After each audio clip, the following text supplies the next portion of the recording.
The story begins with a news report, with a journalist reporting that Earth has entered a new ice age. Global temperatures continues to drop with no sign of stopping.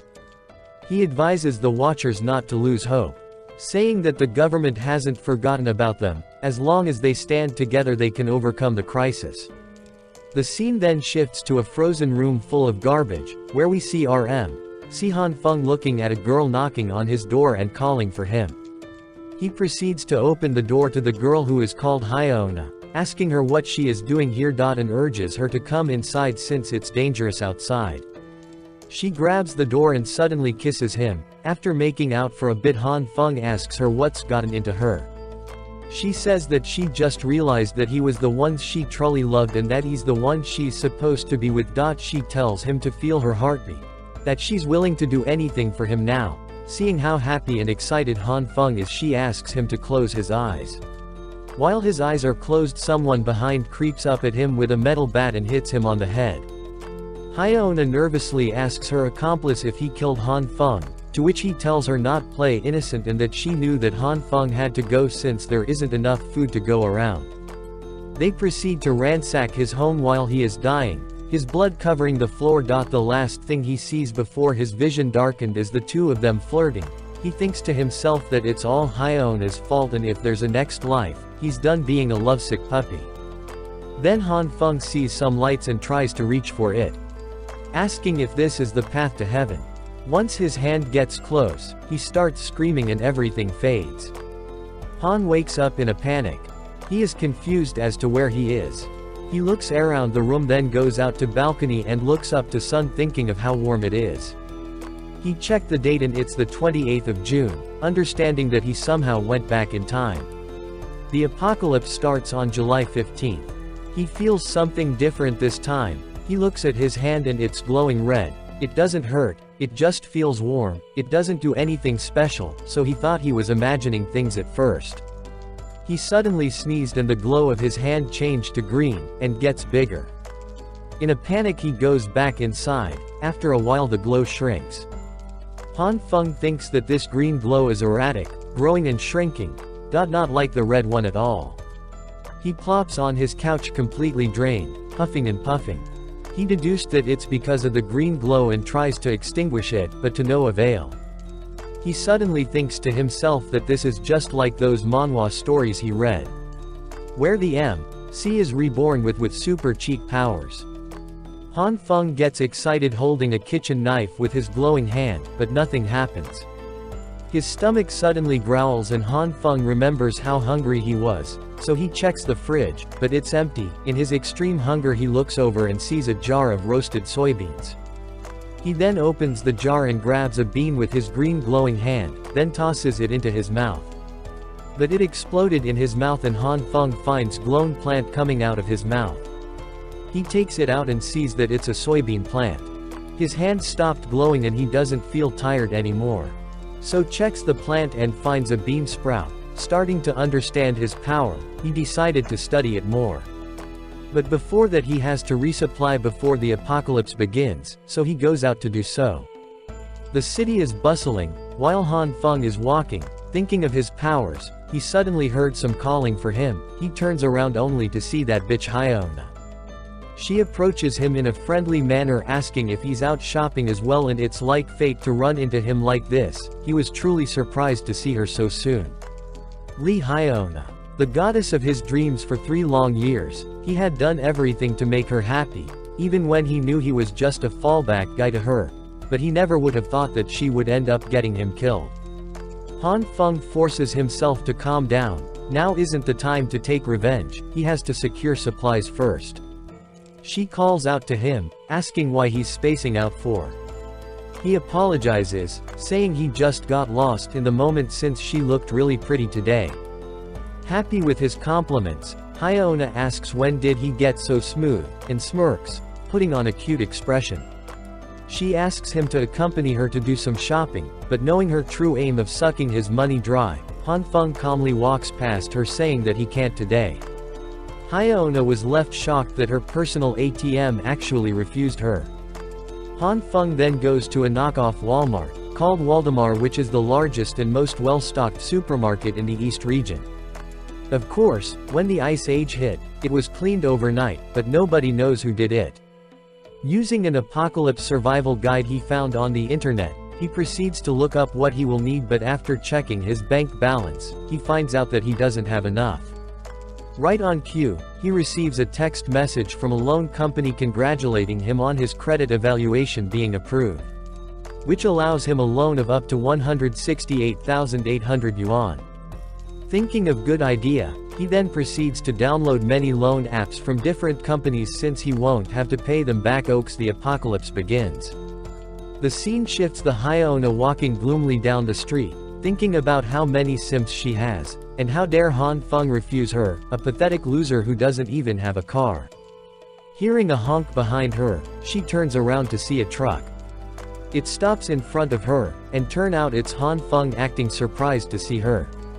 She asks him if the truck is his, and he confirms that he just bought it, lying that his dad is killing it in the US, business-wise, so he wired him some cash. He tells her that just dropped him off at the airport.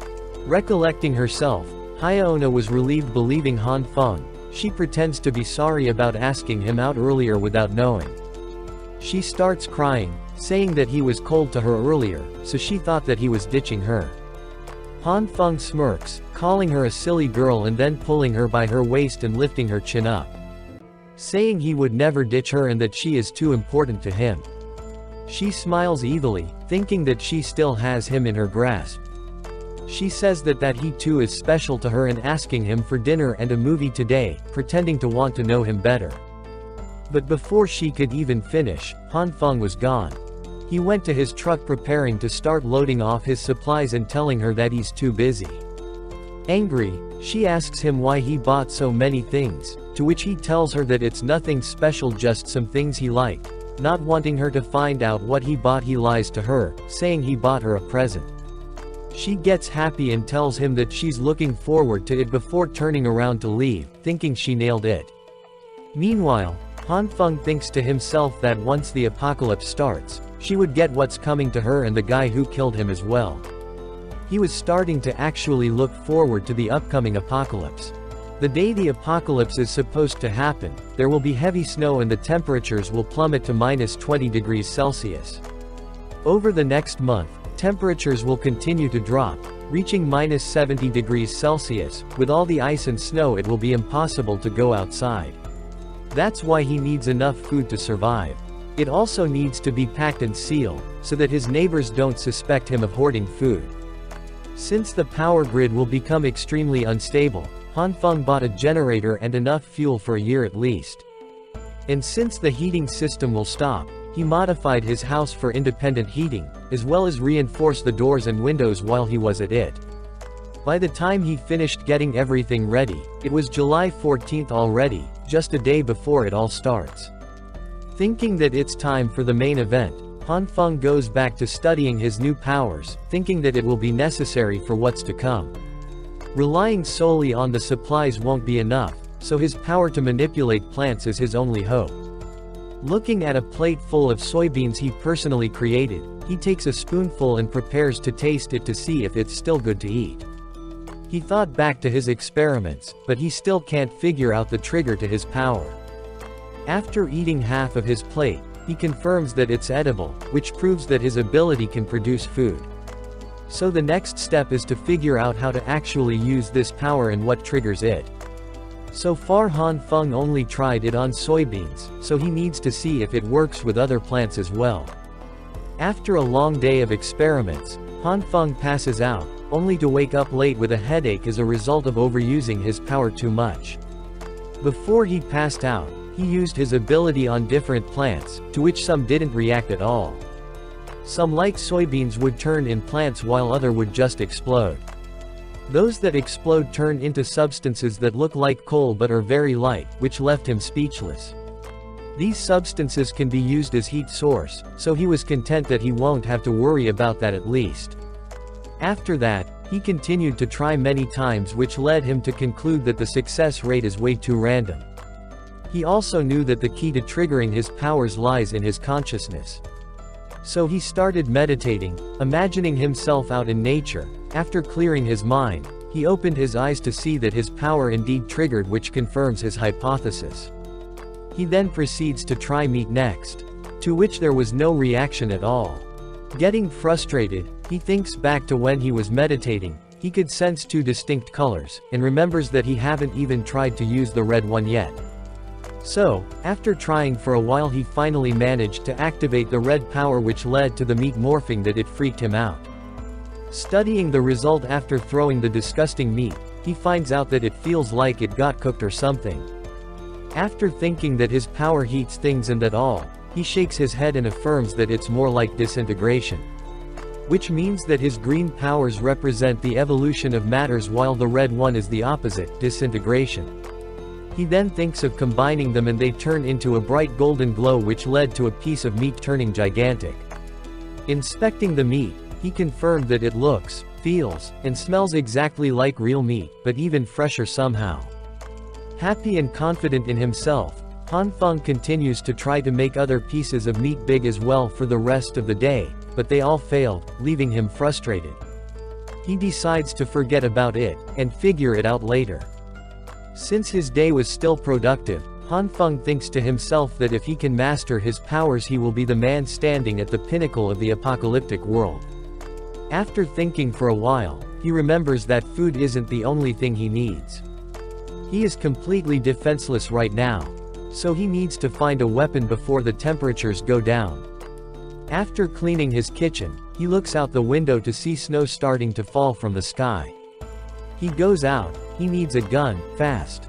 But buying guns is illegal and he doesn't have any connections. He suddenly hears someone bragging about Lao Wang from the Zhigang Lida group being his sworn brother. Han Feng turns to him and recognizes him as the infamous braggart, Homeless Joe. His name is Li Zi and everyone calls him Brother Li. He lives in Han Feng's neighborhood. He's reputed to be in charge of contracting projects, and has many connections. He doesn't have a proper job, but always acts super busy. Thinking to this point, Han Feng thinks that maybe he has the connections to get what he needs. So he approaches him saying long time no see. Li Zi makes a weird face, and asks if they know each other. To which Han Feng says that his name is Xiao Han and asks if he doesn't remember him. Pretending to remember, Li Zi says that he's been swamped with work, that's why he didn't remember, and asks what he can do for Han Feng. Han Feng makes sure his surroundings are clear before whispering his request. To which Li Zi is shocked, causing him to scheme what he needs that for. Feeling guilty, Han Feng looks away, not able to say anything. Li Zi makes it clear for him that they don't do anything illegal and that guns are serious business. He says that may have the connections but he won't get mixed up in something dangerous. Han Feng hurriedly denies, saying that he got it all wrong. He then says that he has some grudges so he needs it for self-defense. He fabricates a whole story about how one day while riding his bike to work, he ran into an old man who spat everywhere, and eventually on his face. Which led to Han Feng confronting him, but the old man spat on him again, so he gave him a good beating. And as he left he said that he'd get back at him. The next day that guy was waiting for him with his goons and they beat the shit out of him and they said they'd do it again if they ever saw his face again. Hearing to this point, Li Zi was red with anger, calling the spit guy a jerk and uncivilized. Li Zi grabs Han Feng's shoulder and says that he got him covered and he will make a call to his big brother right now. Han Feng thanks him, looking awkward. Li Zi then urges him to hop on the bus and follow him, saying that his Panamera is being serviced or he would have drove him there himself. Han Feng says not to worry about it and unlocks his truck, causing it to light up. In the road Li Zi asks him how much this truck costs, to which Han Feng says about 700,000. Li Zi says not bad, and that it's good deal actually, pretending to be knowledgeable. He then proceeds to give directions while taking selfies and posting online, pretending that he's living the high life. Reaching their destination, which appears to be a casino, Li Zi comments on how the weather is messed up and how it went from summer to winter practically overnight. A group of people standing by a bonfire notice their arrival. After greeting each other, one of the guys asks Li Zi how much the truck cost him, to which Li Zi says about 700,000, pretending to be the ower. I got to give it to him, his shamelessness knows no bounds and his face is thicker than a bulletproof steel door. Even Han Feng is speechless by his lie, since he, the owner, is still in front of him. Going inside, they meet with Boss Lu, who asks Li Zi what he's doing here so late at night. Li Zi tries to butter him up with a smoke first, but Boss Lu tells him to get to the point since he's busy. Getting to the point, Li Zi introduces Han Feng and says that he wants to buy a gun. Han Feng is freaking out because of Boss Lu's threatening look. After a while, Boss Lu smirks and asks if that's it. Just a lousy gun, he thought Li Zi brought him something more interesting. Boss Lu calls the bodyguard by his side. The bodyguard takes out a gun and puts it on the table. Boss Lu says 6,000 is the price, but Han Feng interjects saying he was looking for something longer and with scope. Boss Lu is surprised that these fuckers actually want a sniper rifle. Getting slightly mad, he questions Han Feng if he thinks this is a shopping mall where you get what you want. He says there's only this short one, take it or leave it. Trying to calm him down, Li Zi hurriedly tells him that there's a reason for this, and then proceeds to tell a completely new sad backstory for Han Feng, something about his wife cheating on him and all his kids weren't actually his. Wow, Li Zi actually made him a cuckold. Believing this shit, Boss Lu is enraged and even Han Feng is speechless. Boss Lu then turns to Han Feng and says that he could get him a sniper rifle but it would take a few days. Han Feng thanks him profusely, and Boss Lu tells his assistant bodyguard to take care of it. Boss Lu then grabs the gun and hands it over to Han Feng saying it's a gift. Feeling grateful, Han Feng tries to give Boss Lu some advice about the upcoming catastrophe, saying that he knows someone in the government, and it best to stock up on supplies before they limit it. Boss Lu scans him and seeing him looking extremely serious, Boss Lu says he got it. On the way back, Han says that he'll buy Li Zi some cigarettes as thanks, to which Li Zi shamelessly asks for 8 fucking cartons of an expensive brand. Han Feng thinks that he's set for the early days of the apocalypse now that he secured food and weapons, so it's time to go back and study his powers. Suddenly, Han Feng slips on the ice and screams about his leg, thinking it's broken. He tremblingly hands his truck keys to Li Zi and asks him to drive him to a hospital. Li Zi awkwardly says that he doesn't actually have a license. He then pulls Han Feng over his shoulder and says to walk it off. Fed up, Han Feng says to just get a taxi and he would pay. The scene then shifts to a cute nurse greeting her colleague. She looks out the window and thinks the snow is getting heavier. She then gets a call asking for assistance since they are short-staffed. She agrees to go right away. After getting his leg checked, Han Feng listens to his doctor saying that there is a stable fracture on his right tibia. He will set it, but Han Feng needs to stay for an hour for observation. Han Feng laments that of all the times it could have happened, it had to happen just before the apocalypse hit. Li Zi calls out to him in the lobby, saying has to go since he got few deals to handle and to call him if he needs anything. Looking around the hospital, Han Feng sees that it's overflowing with patients, victims of accidents caused by the sudden blizzard, a grim testament to the worsening conditions outside. Han wonders how long he has to wait until he gets his meds. He notices the head nurse Jin taking care of patients and thinks that she's amazing being a head nurse at such a young age. She's very skilled, kind to every patient, and really pretty. But looking at her innocently provocative pose, he thinks that she's way too clueless, so he looks away, embarrassed. Suddenly the old man next to him calls out to her. When she gets to him, he says that his back suddenly started hurting. But he is just distracting her to get pictures under her skirt. She tries to explain that they need to do X-ray to be sure, but he insists. Pretending to be hurt, he grabs her weight and tries to go down her big cheeks, but Han Feng throws his clutch at him. Seeing him falling, Nurse Jin runs to him, and Han Feng apologizes saying it's his first time using one of those. He pretends to be concerned about his phone being broken and bends down to pick it up. Seeing that Han Feng may see the pictures he took earlier, he freaks out and screams not to touch his phone.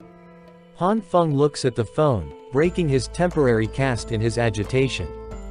He then turns the screen to the old man and says in low voice that he has a lot of nerves taking these kinds of pictures and even molesting the nurse. He should give him a good reason why he shouldn't call security and have them escort him to a police cell, so he better get out of here.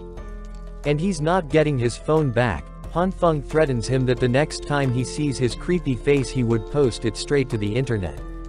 The old man storms out of the hospital in anger, leaving head nurse Zhan calling out to him in concern.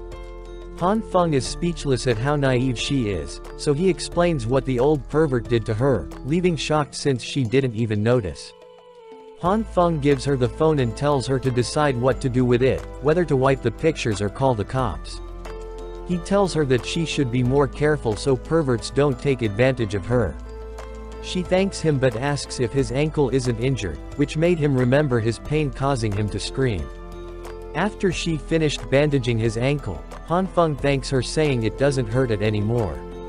She says that she should be the one to thank him and she won't let bad guys get away anymore, not knowing the risky pose she is in right now, leaving our hero in delight. Someone calls out to her, but before leaving she asks him to come back in a week to get his ankle checked. Han Feng leaves dejected, thinking he probably won't see her again after the apocalypse. The next day, a news report interrupts a program saying that within the next 24 hours, all regions of the country will experience heavy snow and sharp drop in temperatures. Showing that the same is happening worldwide, their expert along with specialists from other countries are rushing to the UN to discuss the cause of this weather anomaly. Their experts said that this severe cold won't last long.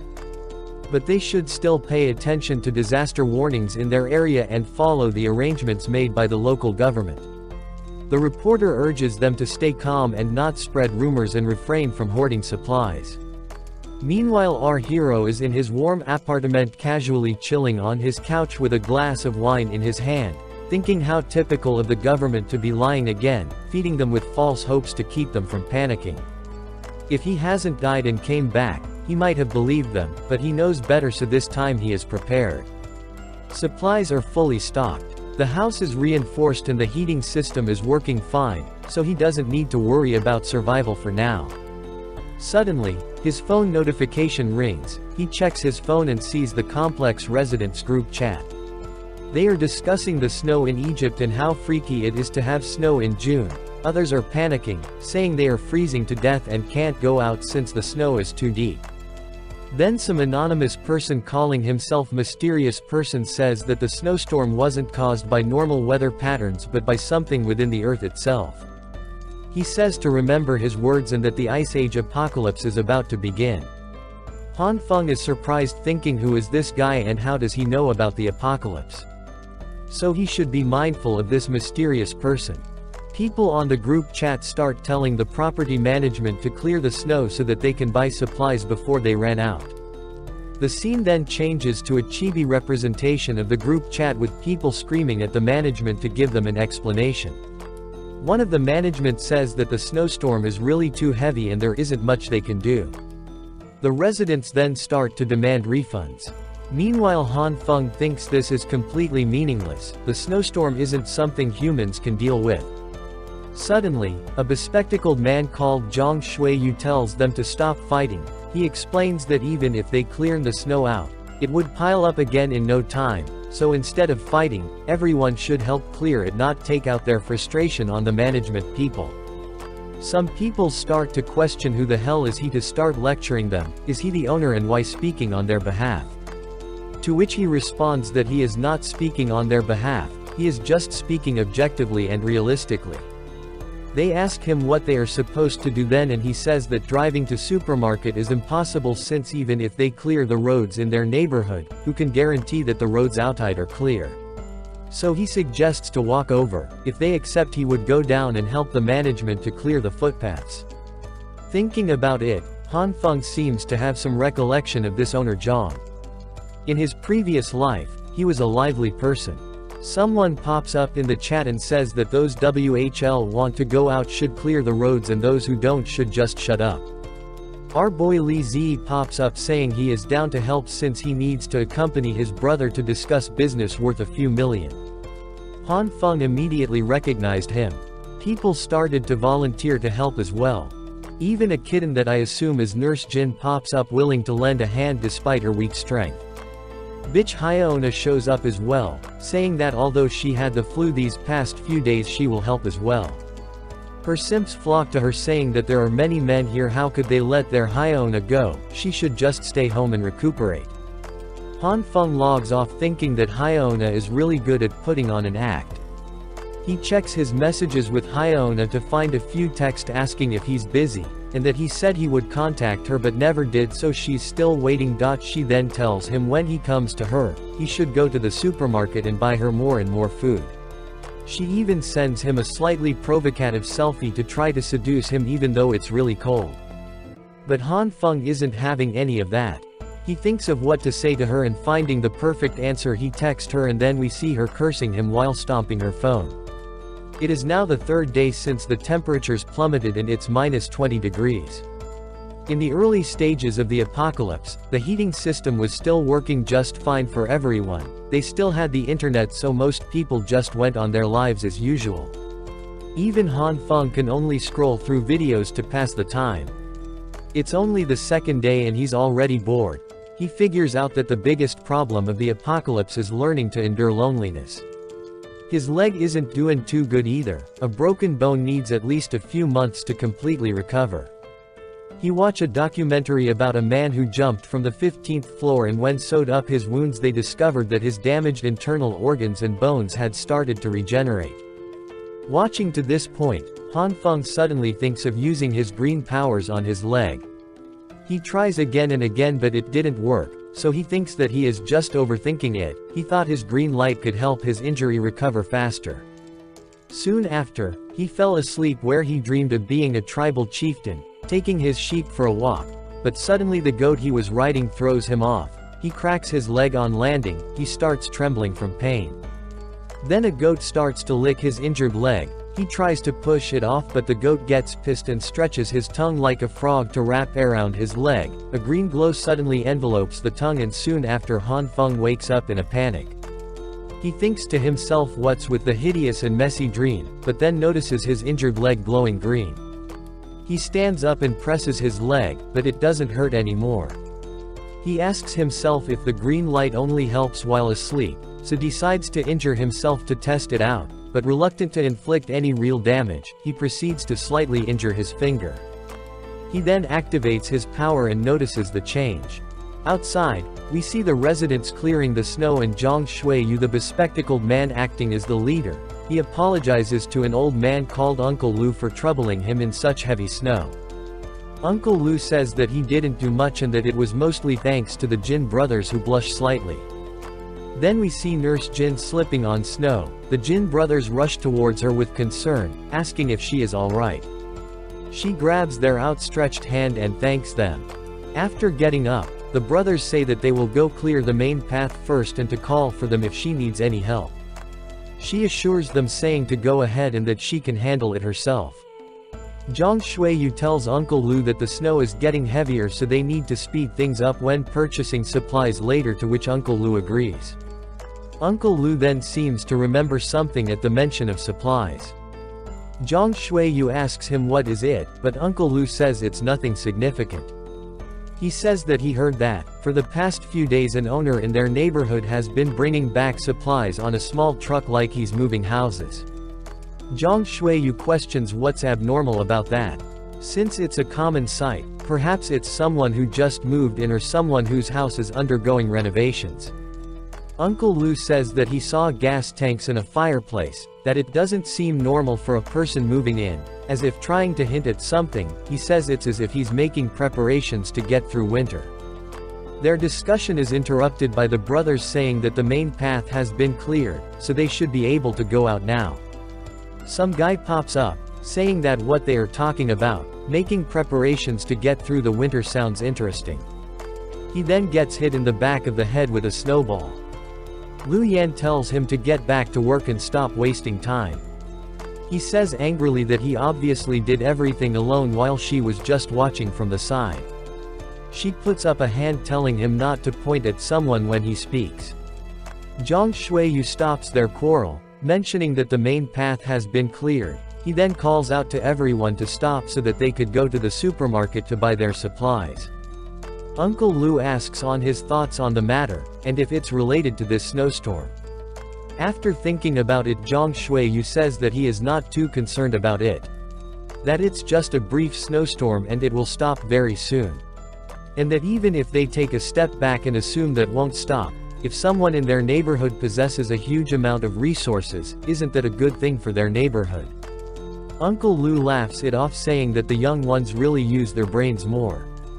Everyone then goes to the supermarket under the heavy snowstorm. Back inside his cozy apartment, Hanfeng is just waking up from his nap. He hears someone calling for him and knocking on his door. He opens the door to see Li Zi with a big guitar case, covering the semi-automatic rifle he wanted. Hanfeng thanks him, but Li Zi says not to mention it since Boss Lu wanted to thank him for his advice of stocking supplies early. Remembering a matter, Li Zi asks Hanfeng if he knows the supermarket in the East District. They went there today after clearing the snow, but it had already been emptied out by someone last night. Hanfeng confirms that it is indeed happening the same as last time.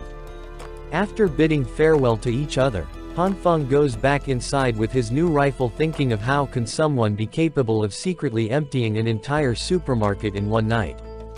He remembers the comics and novels he used to read. Those superhumans who could store things into another dimension would be able to do it. Could there really be someone with that kind of ability? He finds it unsettling. He needs to do more research on his ability. If there really is superhumans out there, at least he would have some countermeasures. With his current understanding, he gets that his ability affects all kinds of food supplies, capable of increasing their size and quantity. But the success rate is too low. The soybeans is 1 out of 10 while the meat can fail tens of times. Trying it out on another soybean, it exploded, which pisses him off. He must figure out exactly how it works. Hours later, he finally got a little knack for using it.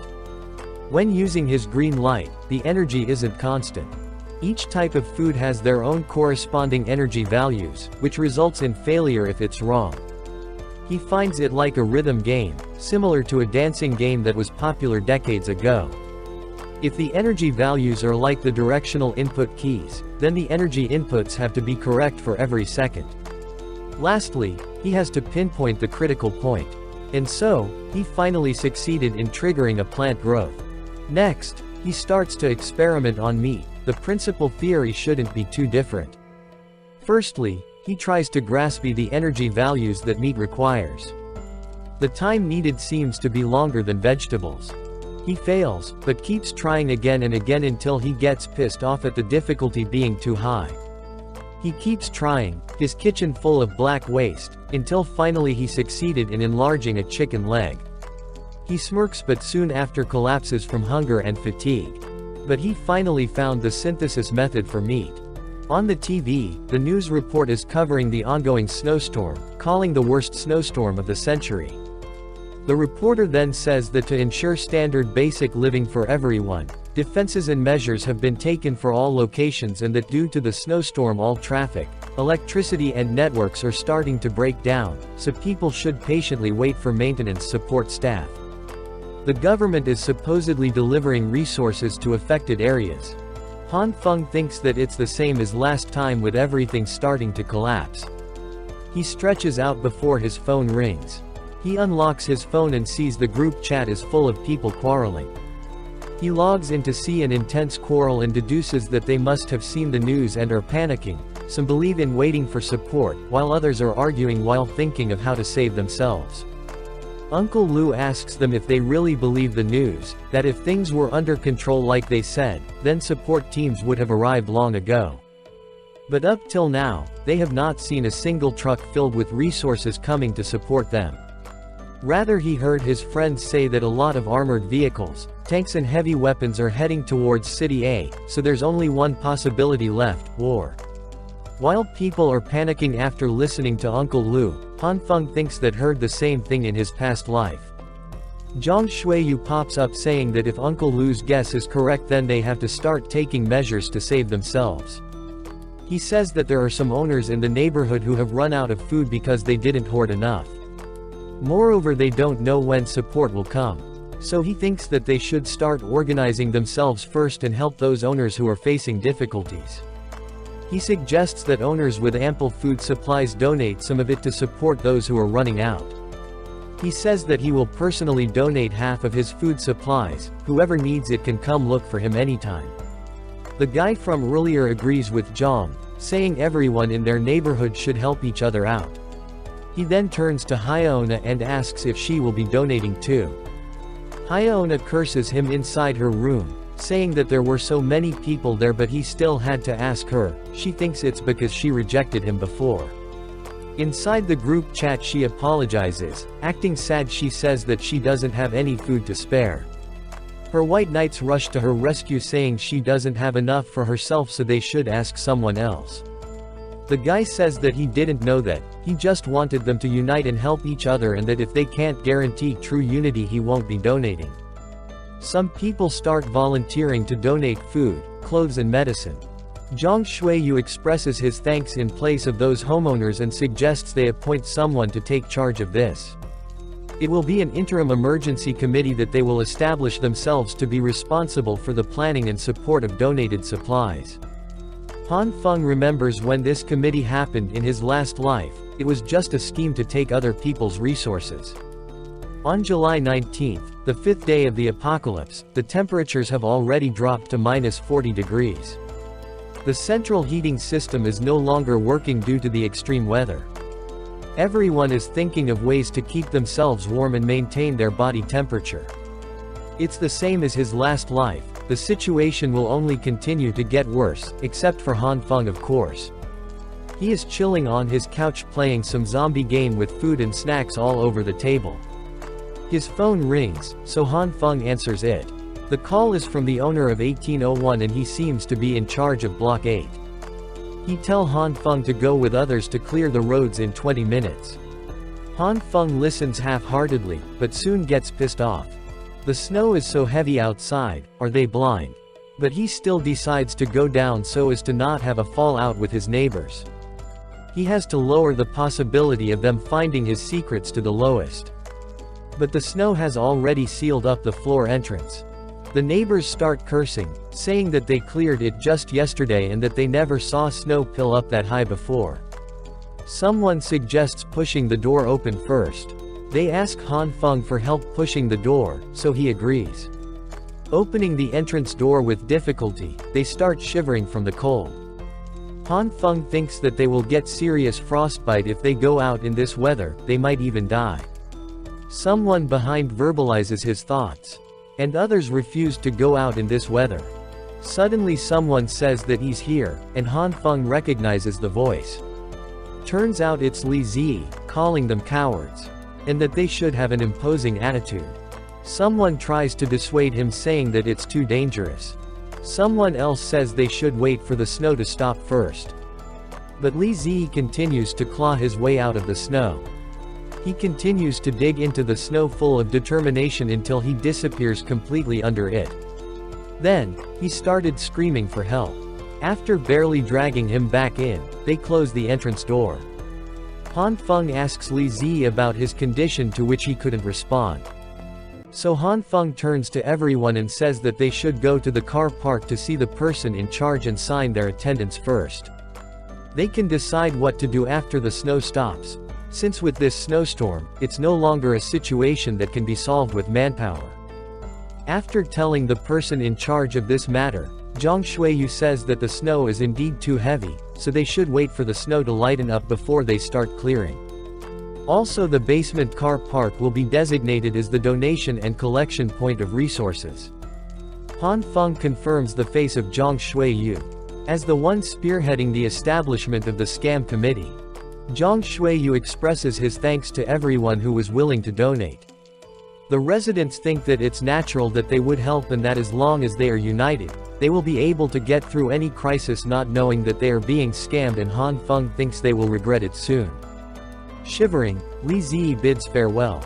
Han Feng looks around only to see the cute nurse. She tries to get through some people but eventually stumbles.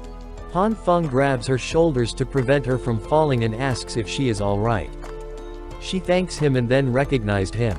She looks at his leg and gets surprised that it healed already. Panicking, Han Feng hurriedly explains that his speed of recovery has always been great since he was young. Being the naive girl that she is, she instantly believes him and thinks it's awesome. He helps her lift the packages, saying that he is strong and to take it as thanks for bandaging his leg in the hospital. Since he put it that way, she shyly agrees. Taking the packages from her, he could barely stand up due to the weight. He asks her about its content, to which she says that it's some medical supplies that she will be donating. She asks if it's too heavy, maybe she should help. But Han Feng says it's fine and that he doesn't feel a thing. She tells him not to push himself since she is actually much stronger than most guys. He asks her if she's been that strong since young, to which she denies, saying that there's a reason behind it. Han Feng is confused, but she says it's nothing and apologizes, saying that something happened, but she can't explain it clearly. She suddenly remembers that she doesn't even know his name, so she asks him.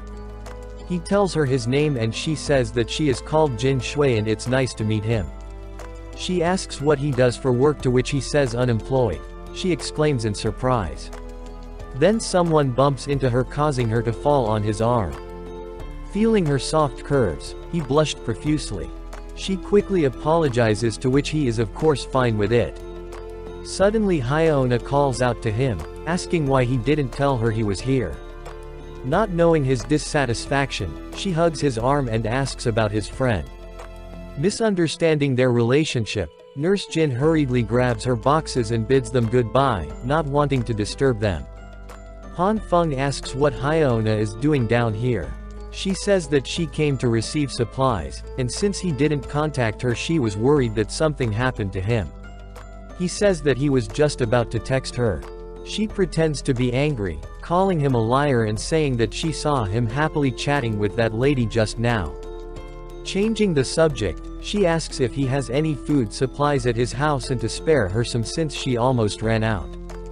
He smirks and says that he doesn't has that much but can still spare her some, but she still hasn't replied to the message he sent her a few days ago. He leans in and asks her to come to his house and accompany him for a few days. She says she didn't get what he meant back then and if he wants to chat they can just do that online. So Han Feng says that since she isn't on board he would just go back, leaving her speechless for a while. Seeing him leave, she hurriedly grabs his coat and says that she feels that he has changed recently and that she has always been very serious about her feelings. Putting on a sad and blushing face, she says that she doesn't want people to think that she is with him just because he is rich, so he should give her a little more time. He calls out her name and pretends to be happy. But inside, he thinks that if he hadn't died once, he would have believed her, so he really wants to tear off her ugly mask right now. If only he knew who the man with her back then was. But then he realizes that he doesn't have to look for him, he just has to proceed like he did in previous life and let Hyona bring that man over again. So after collecting his thoughts, he says that he was just teasing her, to which she is surprised. He then says that he will be waiting for her reply and he will deliver some food to her tomorrow. She gets happy, calling him the best. She then turned to leave, saying that they can talk online if there's anything else to talk about. He watches her leave with a smirk. Back in his apartment, Han Feng is bombarded with messages from Hyona asking him about the supplies he promised her 2 days ago. But he completely ignores her, too busy eating a delicious-looking rice dish. Enjoying his meal to fullest, he comments on the weather being perfect for such a dish. Later, Han Feng confirms two things thanks to the numerous experiments during the last few days. First, meat cannot be expanded limitlessly. And second, just like soybeans, meat can be reproduced limitlessly. Every time a stalk of beans sprouted, he would use half of it to grow more beans again and he would only consume half. He used the same practice when cultivating meat as well. Under the two kinds of light, half a piece of steak with a few soybeans can produce a full piece of steak. The process will yield more and more steak. He conducted numerous experiments after that as well. So he shouldn't have to worry about having nothing to eat in the future. On TV, the news report says that it's the 2nd of August, the 19th day since the snowstorm. The reporter is in an island in the Maldives which is 78 kilometers from the equator. The temperatures there are lowered to minus 42 degrees Celsius. The entire island has almost completely been engulfed by ice and snow. Even the ocean is freezing at a speed visible to the naked eye. According to expert readings, the ice layer has already reached 55 centimeters in depth. From their understanding, the situation in neighboring countries is similar. Han Feng scoffs at the reporter, knowing full well that the situation is much worse than what the media is portraying. A sudden noise startled him, causing him to look outside the window, only to see a huge explosion. According to him, it's apparently the 7th explosion in the past few days. But he's not exactly sure what's going on out there. He looks up and sees military helicopters flying in the sky. He curses, "See how many there are." The situation outside is also a cause for panic for the owners. The owners are all in the basement car park trading for necessary goods and food supplies. But there are also many residents taking advantage of others, which led to several conflicts. Going down to the basement car park, Han Feng sneezes from the cold. He thinks to himself that if it wasn't for gathering information he wouldn't have come down here. In his past life there was a rebellion in this neighborhood, if he remembers correctly it's related to these people. But they are surprisingly giving away resources instead of scamming people, so he doesn't understand what's going on. He tries to find out the situation first. The number of houses facing difficulties is quite high. Someone screams at the counter that he handed over several large boxes of resources back then, and they are only handing him so little now, to which Zhang Shuiyu says that everyone is given an equal amount. The man asks for his resources back, but the latter apologizes saying the resources cannot be returned. Since the disaster is still ongoing, he hopes that he can look at the bigger picture and once the disaster is over he would pay him several times in cash. The man is still angry, saying that who knows how long this snowstorm will last and he only wants the resources he donated. Getting fed up, the people behind him call him annoying and that Zhang has already said that he would compensate him so he should stop being shameless. They ask him leave so they can get their turn and stop delaying them. Han Feng thinks that there is no way they would give the man his resources back in this current situation. But to place themselves on a higher moral ground against those who donated more resources, that's just shameless. Li Ziyi pops up commenting on how shameless they are. Looking like skeleton, Han Feng asks him how he's been since he hasn't seen him since a long time. Li Ziyi replies with not too bad, that he's just trembling from being flustered and powerless. Han Feng asks if that's what he calls not too bad. Li Ziyi then admits that it's been difficult to just depend on drinking water to suppress hunger. Han Feng asks if he doesn't have any food left, to which he affirms saying that he was thinking of helping the neighbors so he donated most of his resources to the committee and his food supply ran out soon after. And that the resources given by the committee are too little, he would have kept more for himself if Ji knew. Feeling sorry for him, Han Feng asks him for a simple matter in exchange for 4 packs of noodles and 2 sausages. Surprised by the proposal, Li Ziyi asks if he is sure, to which Han Feng confirms, saying not to think too little of it and that he doesn't have much in stock either. Feeling extremely touched, Li Ziyi starts crying, and says that Han Feng is only looking for an excuse to give him food. And he will not forget his grace for the rest of his life. Laughing awkwardly, Han Feng says that there's no need for such courtesy between brothers. Li Ziyi assures him to leave that small matter to him. Han Feng thanks and tells him to come by his house later for the food. Li Ziyi bids farewell, going to collect his resources first, to which Han Feng gives a thumbs up. Han Feng thinks to himself that he's gotten himself a good deal, to exchange just a few packs of noodles and sausages to settle that matter. In this way, he won't have to come down personally to gather information in the future. Although he feels sorry for Li Ziyi, it's not as important as comfortably lazing on his sofa eating delicious food and playing games. Someone suddenly screams his name. And Hyaona slaps him in the face. She says that she's really disappointed. She asks him why he isn't replying to her messages. Han Feng just stood there shocked that she actually dared to slap him. He touched his swelling check and thought that he hadn't even settled her previous debts yet, but she still slapped him for no cause or reason. Does she think that he's easy to bully? She asks if he's deaf or mute. Did he not hear her talking to him? He takes a deep breath, and apologizes and explains the fabricated situation. He tells her that he placed the resources outside his door and went back in to get his keys, but they were gone by the time he came back. She asks if he looked for it, to which he affirms, saying yes, but he hasn't found any clues yet. She then asks if he still has any resources, and he responds by saying that he doesn't have that much left and that it will only last a few days if he only eats 1 meal a day. She says that's great, so he can just split half with her and just eat once every 2 days then, that way they can get through this disaster together. Han Feng thinks of how shameless she is, to be capable of saying such words. But he understands that in her eyes he's just a tool to be used when needed.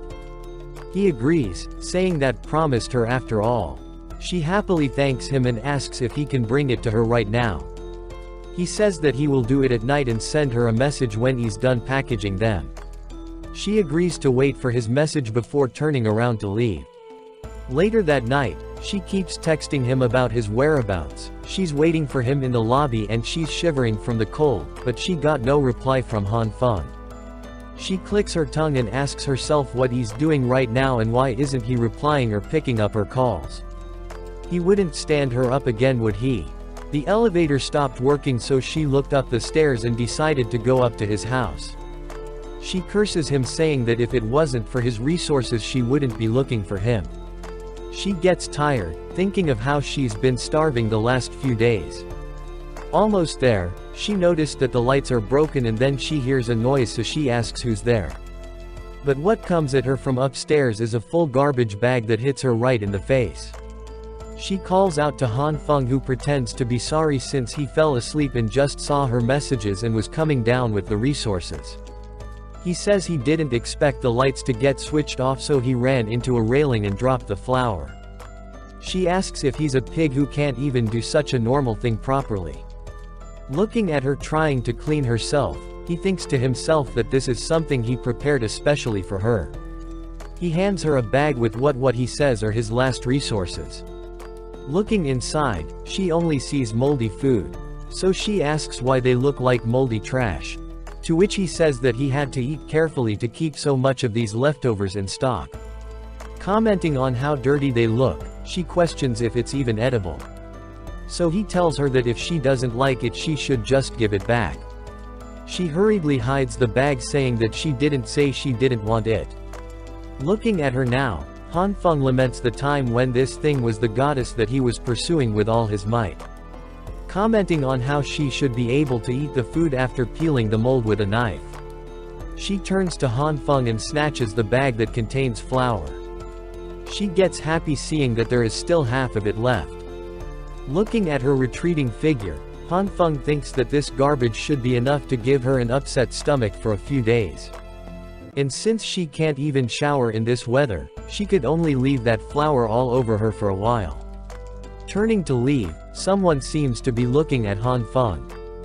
Han Feng notices, but continues on his way. He turns the corner, and when that person follows him, he grabs them by the neck and prepares to strike, tell them that they are seeking death. But before he could continue, he discovers that his stalker is a cute bespectacled young girl, which left him confused. Not let her go, he asks her why she's following him and what she's trying to do. She looks at him calmly, which leads him to think that she's refusing to answer. He threatens to tear off her clothes if she stays quiet, but she still doesn't say a thing. Getting fed up, he gets up, saying that he's letting her go this time. Turning to leave, he tells her to go back home quickly and stop playing pranks and being mischievous. But she grabs his coat, confusing him. He asks her what she wants and to stop staring at him, and if she doesn't say anything then he's leaving. Still grabbing him, she points in a certain direction. He asks if she wants him to follow her, to which she affirms. After following her to her house, he is surprised by how much she prepared. He asks if she already knew that the snowstorm would happen, and she agrees, saying it's calculations result, Ice Age. She says she mentioned it in the group chat. Surprised, Han Feng asks if she is the mysterious person who will be renamed Outcast from now on. He finds it awesome, but asks her why she brought him to her house. She points at a video surveillance screen showing Han Feng hoarding supplies from weeks ago. She seems to have cameras everywhere, showing the gas tanks that got delivered and even the time Li Zi handed him the rifle. He asks if she's been monitoring him, to which she confirms while taking off everything, leaving only her nightgown. Han Feng is stupefied and asks why she's striping. She responds that it's hot. He says that's not what he meant and she should stop stripping and to put on some clothes. After wearing a t-shirt, Han Feng sat beside her on the couch and asks if she was suspicious of him hoarding resources before the snowstorm and that's why she was monitoring him. She confirms, so he asks if the main purpose of monitoring him is to see if there's a possibility for cooperation. She agrees, so he asks what she means by cooperation. She leans in between his legs, leaving him speechless. He asks what she's doing, but she continues to fumble around. Then bringing out a box, she asks him to teach her how to use a generator. After showing her how it's done, he asks if she got it, to which he affirms. Then he asks if there is anything else she needs. She points elsewhere, so he shows her how to use the water boiler, and then he continues to teach her all the miscellaneous things she needs to understand, from storing food to safety precautions. And finally, after teaching her how to cook, they sat on the table with their meal. He tells her to eat while it's hot, so she does. Han Feng suddenly screams how he feels that he has become a full-time nanny. Her ability to take care of herself is too poor. She looks at him confused, so he awkwardly says that he's kidding. But inside feels that it's too mentally draining. He tells her that he's leaving once he finishes his meal. But notices that she fell asleep while eating. He puts her on the couch and covers her before leaving, thinking that it's like taking care of a child. Early the next morning, he opens his door to see the girl with some boxes. She tells him that these are for him and he responds that she's too courteous. Still staring at him, he asks her if she needs something.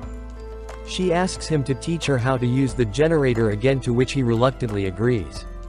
After a few days of interaction, he confirms that this girl who lives above him is 100% an idiot. She's lacking in most common knowledge. She seems very interested in learning about self-reliance, so she drags him to her house every day to teach her. Cooking some charcoal, Han Feng comments that her cooking skills have improved. He says that even if it's like this, many people would die to eat it, though in normal times, even a dog wouldn't. Remembering that he doesn't know her name, he asks for it. She says some chunibyo shit, saying that her name is True Eye of the Evil King, so he tells her to pretend he didn't ask. Downstairs, some people are fight because of some resources. The guy says that it's his, but the other guy takes the supplies and asks what proof does he have that it's his. People are all over the place fighting for food and it's complete anarchy. Suddenly Zhang Shuiyu clicks a button which makes a lot of noise, causing the chaos to stop and people to cover their ears. Using a megaphone, he asks if they fought enough, that because of these few remaining resources, they are fighting to the death. He asks if they don't find that ridiculous. Some people start accusing him for starting the whole donation thing, but only get a pack of noodles every few days. Zhang Shuiyu then says that since the resources have run out, they started to fight for what remains, so he finds it ridiculous and tells them don't they deserve to starve to death. He asks them to think about it carefully, who is the one that caused this situation, to which someone responds, you. Picking up a piece of bread and saying that a bread that was originally a few dollars, those with abundant resources raised it to tens, even hundreds of dollars. And he proceeds to crush the piece of bread. He says that to squeeze all of them dry, a piece of bread was split into 5 pieces to auction, that they managed to get rich using this disaster. As for all of them, not only did they use all their money, but now they are having an internal strife due to these remaining resources. He asks if they don't find it ridiculous, that they are the ones who have plenty of resources but did not donate any. That they are the ones that raised the price with malice, but he and everyone there are the ones that are going to starve to death. He asks if that's fair. He passionately says that they should stand united and go get back the resources that belong to them. People start to agree with him, saying that it isn't fair and that they need to get those resources, which made Zhang Shuiyu smirk evilly. Li Zi looks left and right and thinks that these people have gone crazy. He sends a text thinking something big is going to happen. Back at Han Feng's house, his phone notifications wakes him up from his nap. He sees that it's from Li Zi telling him that there's big trouble. That these people have gone insane and that they are going to snatch resources. Han Feng asks who he means by they, to which he responds that the one surnamed Zhang is inciting the owners to snatch from others and that they are going from door to door prying their locks. He asks in a panic if it's happening right now. Li confirms, saying they all have weapons with them, so he should hide if he can and not to face them head on. Han Feng tells him that he understands and to take care of himself as well before locking the door and shutting the windows. He thinks to himself that he didn't expect things to turn out this way, and although he bought 2 guns in case of crisis, if it's an organized operation and his resources were revealed, facing those crazy neighbors will definitely eat him up, leaving nothing but bones. Anyway, he needs to be prepared for it. He starts preparing some makeshift bombs when suddenly the power cuts off. The mob starts trying to contact the management to fix the issue, but they notice that the block opposite to them has no power as well, and they couldn't get in touch with management since the signal is cut off. Han thinks that with the snowstorm and the overload usage of power trying to keep warm, this would have happened sooner or later. Moreover, the buildup of snow and low temperature outside have made it impossible for any maintenance. He drags a fuel canister to his generator, and while filling it up thinks that the power failure and signal loss this time might be permanent.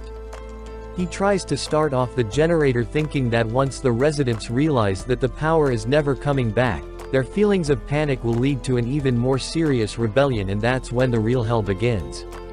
30 minutes ago we see Hyona eating some noodles and the person in front of her telling her how he bought his resources from chat group at 50 times the market price, how he only spent 500,000 for all of these. He also took out some of them to auction for a high price and managed to earn quite big. He caresses her face, asking her if following him was the correct choice after all. After pausing a bit, she smiles and nods at him. Meanwhile, he's thinking that as long as he has resources, he would be able to do anything he wants with this girl. Suddenly, they hear a person outside asking about the situation on this floor, saying that he remembers all the units here are taken, so he proceeds to ask a few of his companions to open this unit first. The guy stands up and asks why it's so noisy outside in the middle of the night. Outside, some guy asks if his companion is sure that this is the unit, to which the latter confirms, saying that he saw this guy buying resources from many owners. His friends suddenly remember as well, saying that this guy was the one spearheading in the group chat about raising prices. His companion tells him to stop dawdling and to open the door. They start kicking the door, causing Hyona and her guy to slightly panic. Back at Han Feng's house, he is still trying make his preparations, confused as to why there still isn't enough power. Even with the generator, the wires suddenly explode. Coughing slightly, he finds process difficult, lamenting the absence of the internet. Hearing a noise outside, he looks out through his door to see the girl from upstairs. He asks her what and she asks for help. Finding it troublesome that she's looking for him at this time, he slowly opens the door, but suddenly remembers the time he died in his past life. Releasing the door handle, he informs her that the residents are breaking down doors and robbing resources. That's why she should return quickly, refusing to open the door. She continues to knock, but eventually gives up and slumps down his door. Sitting there and shivering from the cold, she suddenly hears the voices of the rampaging residents preparing to ransack this floor. Happy to be the first to get here, they decide to split up. Asking for a crowbar, the guy then knocks on the door, saying that they are here to deliver resources, hoping to be let in, but Han Feng crouches with the girl, covering her mouth with his hand. They start kicking the door, leading Han Feng, reassuring the girl not to be afraid, saying that his door has been reinforced. Still trying to break in, the assailants are shocked at how sturdy the door and handle are. They eventually decide to just mark this door and proceed to the next apartment. Relieved that they gave up, Han Feng is thankful that he reinforced his door and handle, remembering the awkward interaction with the people he asked to do the job. Remembering the girl under him, he hurriedly lets her go and explain himself that only covered her mouth so that they wouldn't notice them, to which she thanks him. After confirming that they are gone, he goes back to wiretapping his door so he could electrocute them next time they try to break in.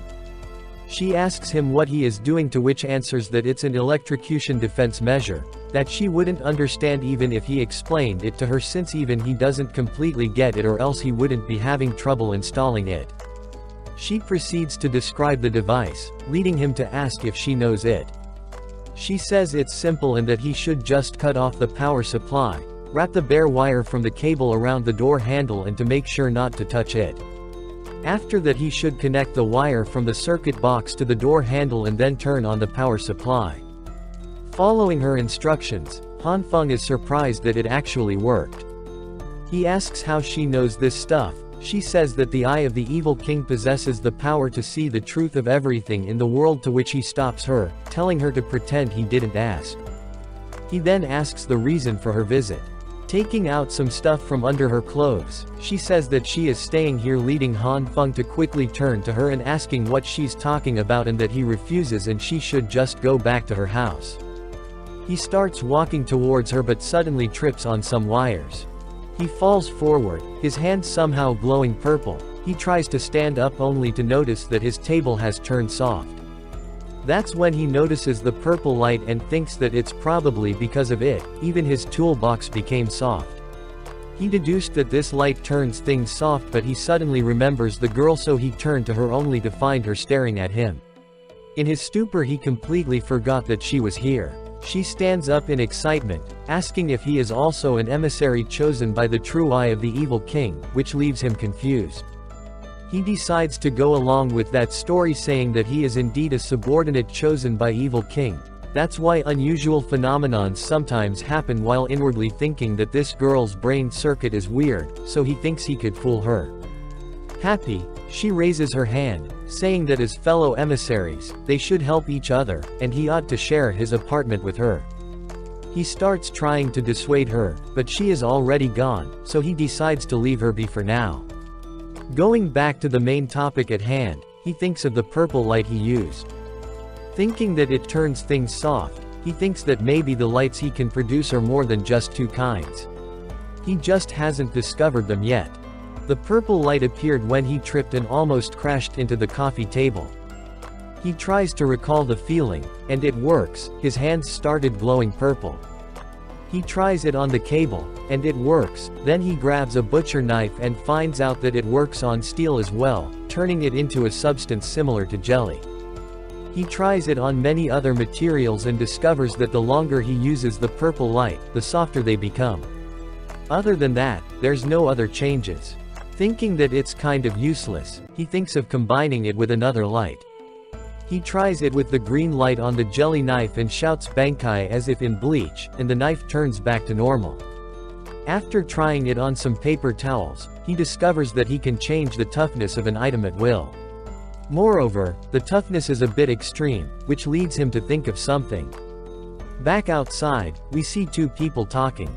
One asks the other if he really is planning to hand over the resources they stole, to which the other says that only a ghost would do that and that he doesn't even have enough for himself. The first guy says that they will have to split them with the women and elderly if they hand them over, so why should they? The other guy urges him to keep this matter a secret, or they will be screwed. Suddenly, the first guy says to look behind him quickly. He does so, only to find the wall wriggling. A face suddenly emerges from the wall, leaving them trembling from fear. Thinking that it's a ghost, they scream and run away.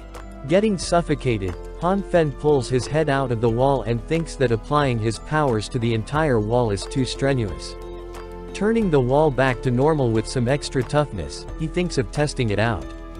He grabs a sledgehammer and strikes the wall. After a few tries, he finds the results a bit extreme since he can't even scrape the surface of the wall. Down in the basement, one of the twins holds down one of the thieves, asking where he hid the food he stole, to which the latter responds that he didn't hide anything and everything he stole is here. The twin tells him to stop acting since he saw him carrying 3 big bags just now, but only handed in 1 bag. Complaining about the pain, the guy insists that he must have seen wrong, swearing that he handed in everything. Seeing that he's still not willing to speak, the twin prepares to beat him up but suddenly gets stopped by Zhang. He asks why Zhang is here, to which the latter says to let the man go and talk things out if there's any problems.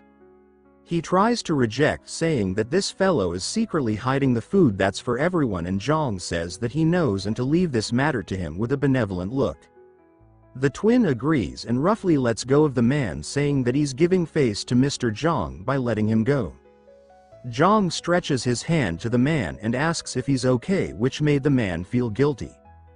He proceeds to hand over the supplies he was hiding and apologizes, saying that he's sorry and that there are 5 of them at home, so the distribution of supplies really isn't enough.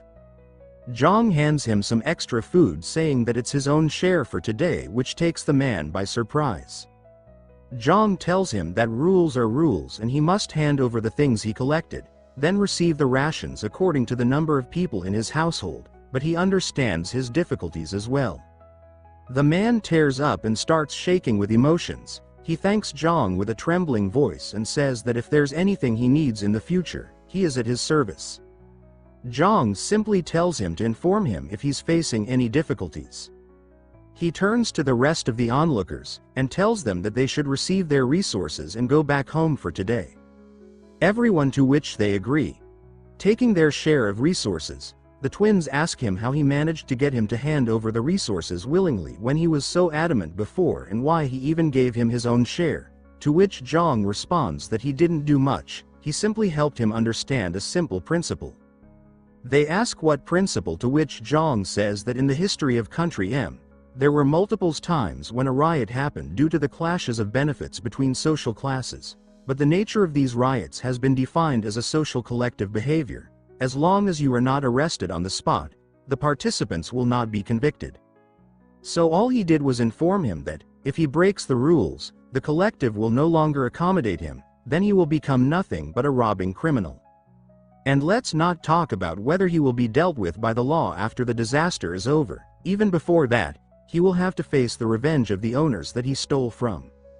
The twins nod in understanding. Uncle Lu watches from the back, thinking that within those groups of rioters, there's always a leader that's leading their actions. Heroes will always emerge in troubled times, and thinks that this kid isn't simple. Back at Han Feng's house, he continues hitting the windows with a sledgehammer after reinforcing them with his powers, but they don't even get a scratch. He looks at the hammer in exhaustion, thinking that now the entire house has been strengthened and the toughness verification is also done. He hears some noise outside and approaches the door stealthily while wondering if it's those resource thieves again.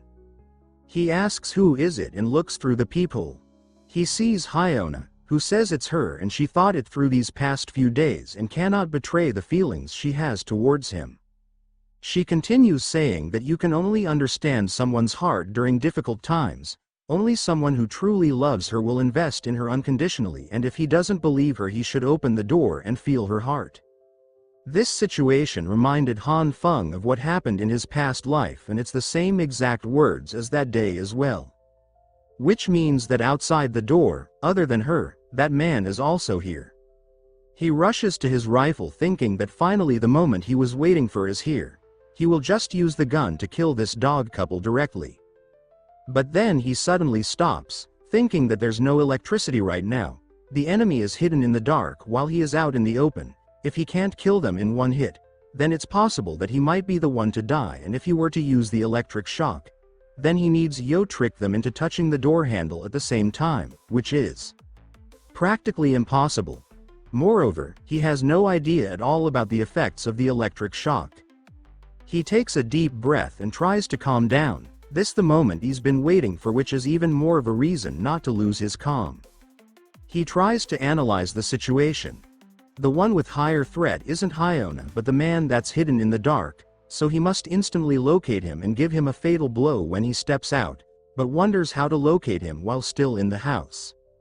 He suddenly remembers that the man should be hiding in the blind spot behind his door. He approaches that side of the wall and thinks that it should be around here.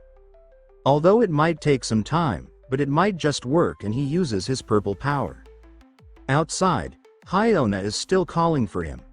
The man asks her in a hushed voice if it's even worth it to spend all this effort to rob this kid, to which she says that he still has some resources. Moreover, he suddenly remembered that he bought a truck full of supplies a day before the disaster. The guy laughs, saying that then this fellow is enough for them to feed themselves for quite a few days, while the wall behind him starts wriggling and then takes the shape of a sledgehammer. He asks Hyona if she heard some kind of noise, to which she asks what noise in confusion.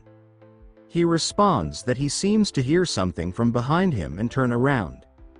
But as soon as he turns, he gets hit in the face by a sledgehammer, which sends him flying and causing Hyona to freak out. She asks what happened to him but couldn't respond, so she tells him to stop scaring her. He looks at the door, which starts to open, and Han Feng comes out with a fire extinguisher. He points the hose at her and then sprays her all over, which made her scream. She asks him to but chokes and starts coughing violently. She sees her companion shivering and asking her for help. She panics, not knowing what to do, when a hand reaches for her. She tries to resist, but Han Feng grabs her by the hair. She falls back and loses the hair that Han Feng is holding on to. She runs away screaming for help. Han Feng laments that she managed to get away and then turns to the guy. He kicks him in the stomach, seeing him trying to get up. The man asks him to wait a second and starts coughing. He then turns to Han Feng, asking if he even knows who his father is, and if he touches him again, he swears his family will suffer. But before he could finish, Han Feng kicks him in the face, asking what he's gonna do about it. He continues beating him up, saying that he doesn't care who his daddy is, and that he'll beat the hell out of him. The guy calls him brother and asks him to stop, saying that they have no beef with each other, so why is he so cruel, to which Han Feng socks him in the face, saying that he should be asking that fucking question, not him. Is his life worth nothing to him? So why did he want to kill him? Why? He looks at him with a frightening look and a bloodied fist, telling him to say something, but the guy just looks at him, bloodied and bruised. Han Feng picks up the metal bat and walks towards him. The guy asks him to give him a reason, to which Han Feng angrily says not to play dumb with him and swings the bat down with full force, smashing his face and ending his life. Han Feng asks if he asked for a reason when he was killing him. Then after a bit he starts to vomit, since it's his first time killing someone. He hears someone clearing their throat and turns around to see the blue-haired girl squatting by the door. He touches the leaking blood on the floor and asks if he needs a hand with a nonchalant look. A while later, inside the house, he sits in front of her while she's drinking her juice. She thinks inwardly that she's not even scared of that gruesome scene. There's something off about this girl, so better not let her stay at his place. Trying to convince her, he says those guys could come back for revenge any minute, and if she stays here, she'll get caught in the crossfire. She simply responds with, "Oh," which made him ask if that's a yes or a no, telling her that he's saying this for her own good. She says no, she's staying here, and he continues trying by saying that it's dangerous and they could both die. She puts down her juice and tells him not to worry, the evil king's true eye will protect him. She then walks away to her room, saying that her power is depleted and she needs to sleep, but Han Feng isn't having it. He grabs her arm and tells her to stop trying to blow him off with her wannabe edgy nonsense and to listen. This is serious. She looks at his hand, which is grabbing her, then turns to him and tells him to go on, which confused him. She opens the door to her room and he gets shocked seeing something. Back in the basement, people are getting their supplies and Hyona is standing in line with them. When she gets her turn, she gives her name and apartment 601 and gets her share. She turns and walks away when behind her the person in line says his apartment is 601 and the guy giving food gets confused, saying didn't 601 already pick up their stuff? She starts eating while wondering why he hasn't come back all night and why did he suddenly collapse like that earlier. She wonder if it was Han Feng and if he set up a trap earlier in advance. But what makes her even more curious is when Han Feng opened his door, there was a light flicker and warm breeze coming from inside. Which means he got some sort of power source. She wonders if he prepared for this whole disaster beforehand and if he's got a stockpile in there. She starts cursing him and calling him a sneaky bastard, thinking that he prepared for this whole time and didn't say a word, and now he's hoarding all the good stuff for himself and giving her trash. She needs to find a way to look inside his place. Someone suddenly bumps into her and she clicks her tongue and tries to walk away, but the guy tells her to wait. When he sees her face, he says well if it isn't Hyona. Pointing a flashlight at her face, he tells her that they lit a brazier at Block 5's lobby and asks if she wants to come over and warm herself up. She hides her food and says no need, she'll warm herself up at home. Guy grabs her arm and asks her to wait, saying that he's got quite a bit of food with him, so why doesn't she accompany him for a few days at his house? Bringing his face closer, he says that he's always liked girls with her style. She clicks her tongue and pushes him off, telling him to get lost, and who does he think she is? He points a flashlight at the food in her hand and asks what she's acting for. She's already falsely claiming resources shamelessly, and does she think no one saw her? She says it hurts and to let her go. He continues saying that with her capabilities, she wants to pretend to be part of the committee and asks if she believes he will expose her right now. Some people hear that she's falsely claiming resources and start to murmur, which causes Hyona to freak out. She shouts for him to let go and hits him with the food in her hand.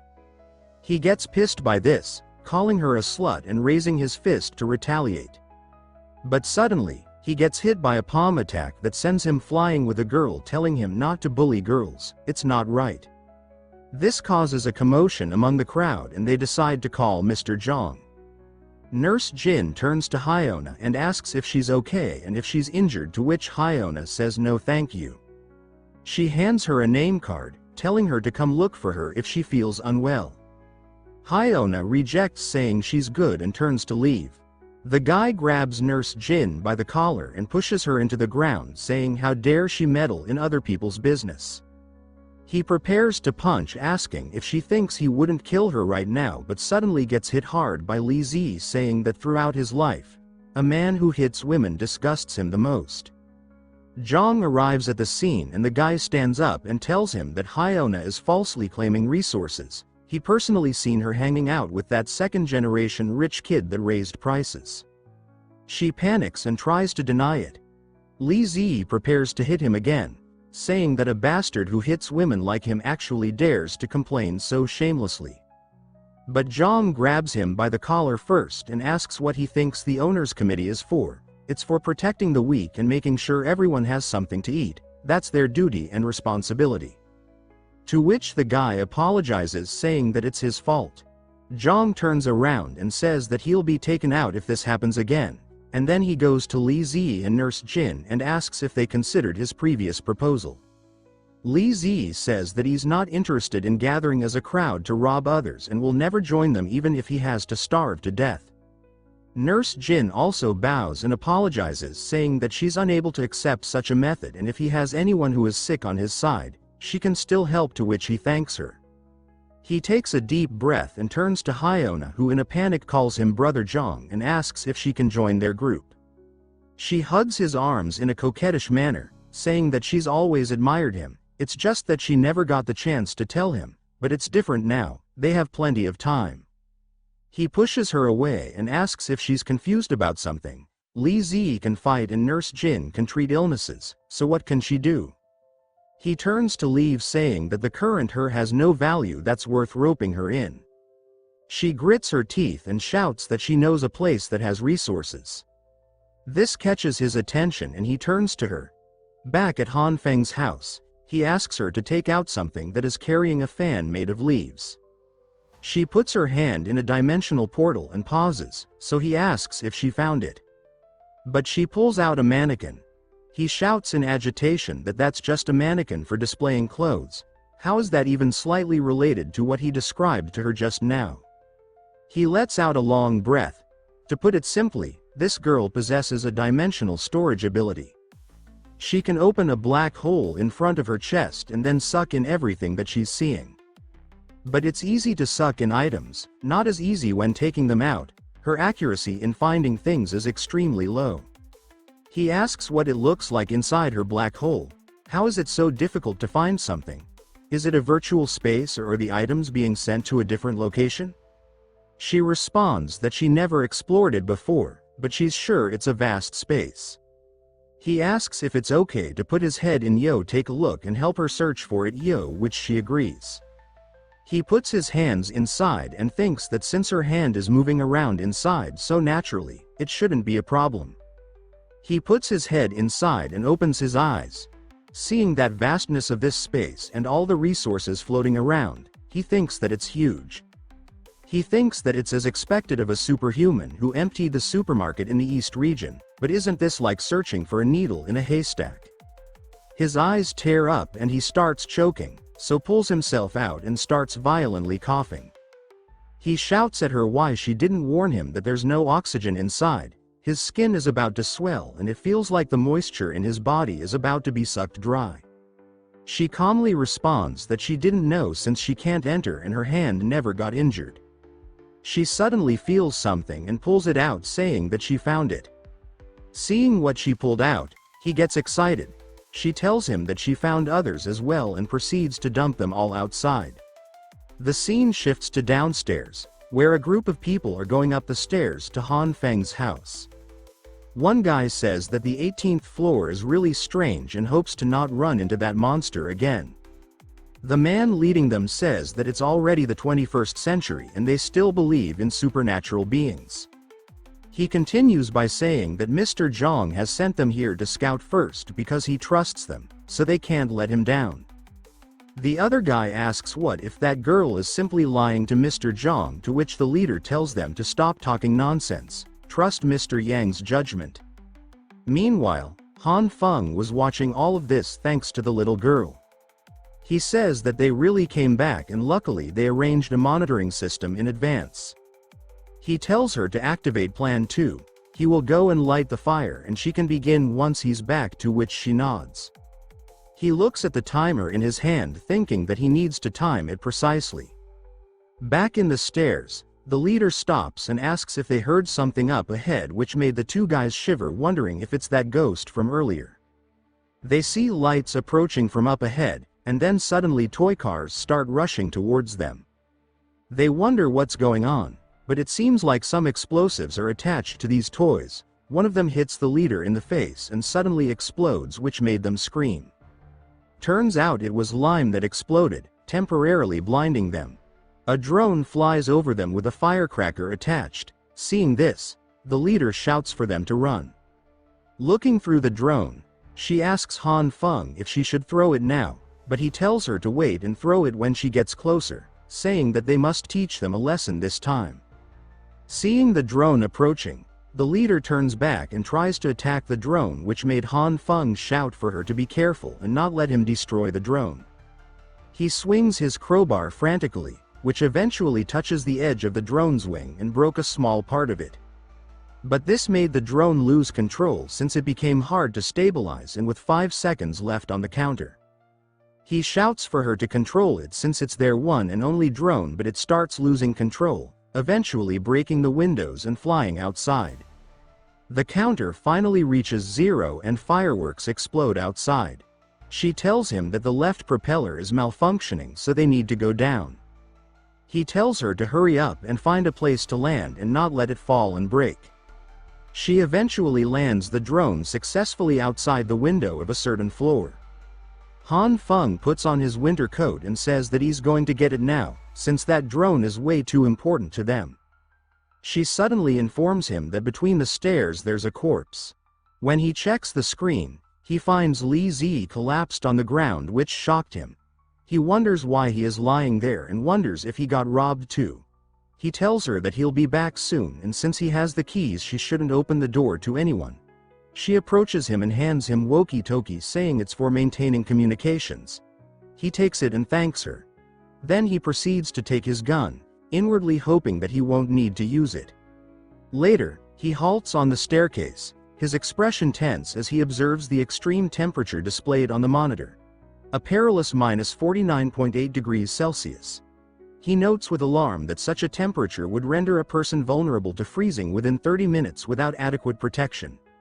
Beyond the frosted windows, the snow-laden expanse of cityscape lies silent, its towering buildings veiled in ice and frost. The young girl comments on Han Feng's deteriorating condition, her tone filled with urgency as she emphasizes the need to act swiftly to avoid further complications. A man, heavily bundled against the biting cold, warns them to exercise utmost caution should they decide to proceed. Nearby, a cluster of men gathers around a small table, their faces lit faintly by the flicker of a solitary candle. One among them reflects solemnly on the hardships they have endured, his voice steady yet weary. Seated at the center, Zhang instructs the group to distribute 3 heavy coats to ensure warmth. One of the men acknowledges the command with a nod, while others voice their gratitude, recognizing the immense value of these provisions in the life-threatening cold. One man tightly grips a bundle of supplies, a clear indication of their careful preparation for the conditions ahead. The warm clothing is handed out, and the group members express their heartfelt thanks to the man overseeing the operation. He reassures them, stating that those who contribute to the group's welfare will always be respected and cared for. His words foster a sense of solidarity and mutual reliance among them. Hyona, visibly anxious, asks the man if she may join their group. However, his response is resolute. He refuses her request, leaving her clearly disheartened.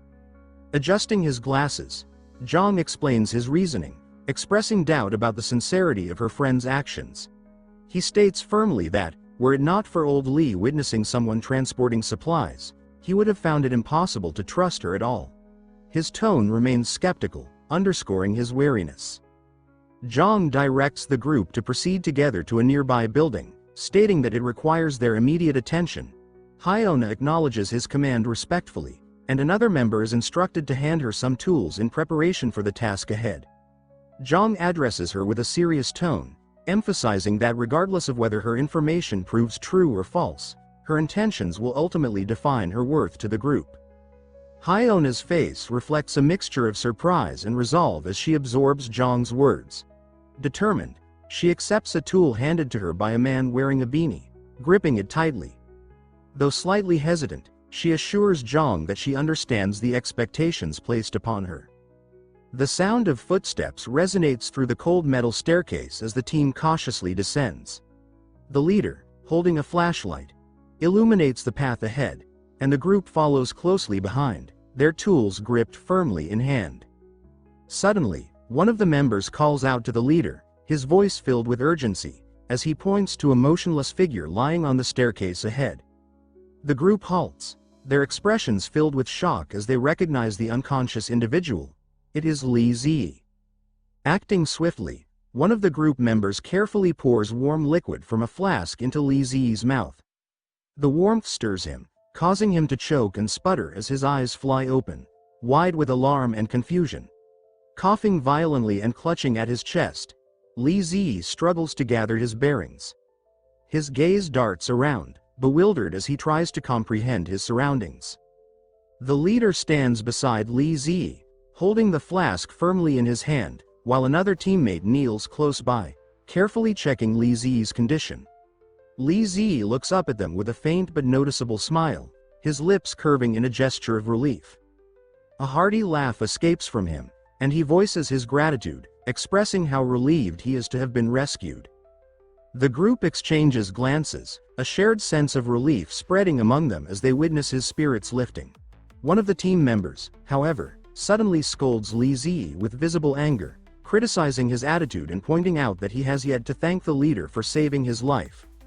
Li Zi's expression shifts to one of surprise, caught off guard by the sharp rebuke. After a brief pause, Li Zi exhales softly, as if conceding to the admonishment. He then responds, acknowledging the point made by his teammate, but quickly argues back that if anyone deserves thanks, it should be those whose supplies were used to save him. His words come across as curt, even dismissive. The leader steps forward at this, his face hardening with anger at the perceived disrespect. His stern expression leaves no doubt about his frustration. The teammate behind the leader reacts quickly, gripping his arm as though to prevent him from acting on impulse. The leader, calming himself, speaks earnestly to Li Zi, offering him an invitation to join their group. He explains that only through unity and cooperation can they hope to survive the relentless, freezing conditions. Despite the sincerity of the leader's words, Li Zi, with a look of visible irritation, rejects the offer yet again. He expresses his frustration at being asked repeatedly, his annoyance clear in his tone. Another teammate steps forward, his voice sharp as he confronts Li Zi, warning him not to disrespect the group's goodwill. The group, huddled together and illuminated by the dim beam of a flashlight, watches the exchange with mounting tension. Li Zi, his face etched with defiance, questions their intentions, asking if they plan to force him to join against his will. As the others remain silent, their gazes fixed on him, the leader addresses Li Zi with a calm but firm tone. He asks whether there has been some misunderstanding between them, explaining that their only desire is for Li Zi to contribute his strength. The leader emphasizes that doing so would help ensure the survival of the weaker members of the group. He speaks as though trying to appeal to Li Zi's sense of responsibility, but his words do little to sway him. Li Zi's frustration boils over, and he angrily accuses the leader of harboring ulterior motives. His face twists with bitterness as he argues that receiving scarce resources every few days is no better than slowly starving. His voice rises as he defiantly shouts down the staircase, declaring that he has no need for their pity or their handouts. From above, Han Feng listens intently to the exchange. Li Zi's words echo in his mind, and he reflects on the unsettling possibility that there may be truth to them. He begins to question whether the leader's strategy of rationing food every 3 days indicates a lack of genuine concern for the group's weaker members. Han Feng silently observes as the leader speaks to Li Zi, carefully noting the leader's suggestion that the presence of older, weaker members might serve only to attract younger recruits. This realization unsettles Han Feng, as he considers how such a selfish approach could fracture trust and lead to inevitable conflicts within the group. Meanwhile, one of the group members, angered by Li Zi's defiance, grabs him roughly by the collar. The teammate's grip tightens as he demands a clear answer, asking if Li Zi intends to join or not. His voice rises in frustration as he warns Li Zi to stop blocking their path if he refuses, his emotions spilling over into the heated confrontation. The tension between the two men escalates as their foreheads press together in a clash of wills, their standoff charged with anger. Nearby, a man in a beanie sits on the ground, visibly frustrated.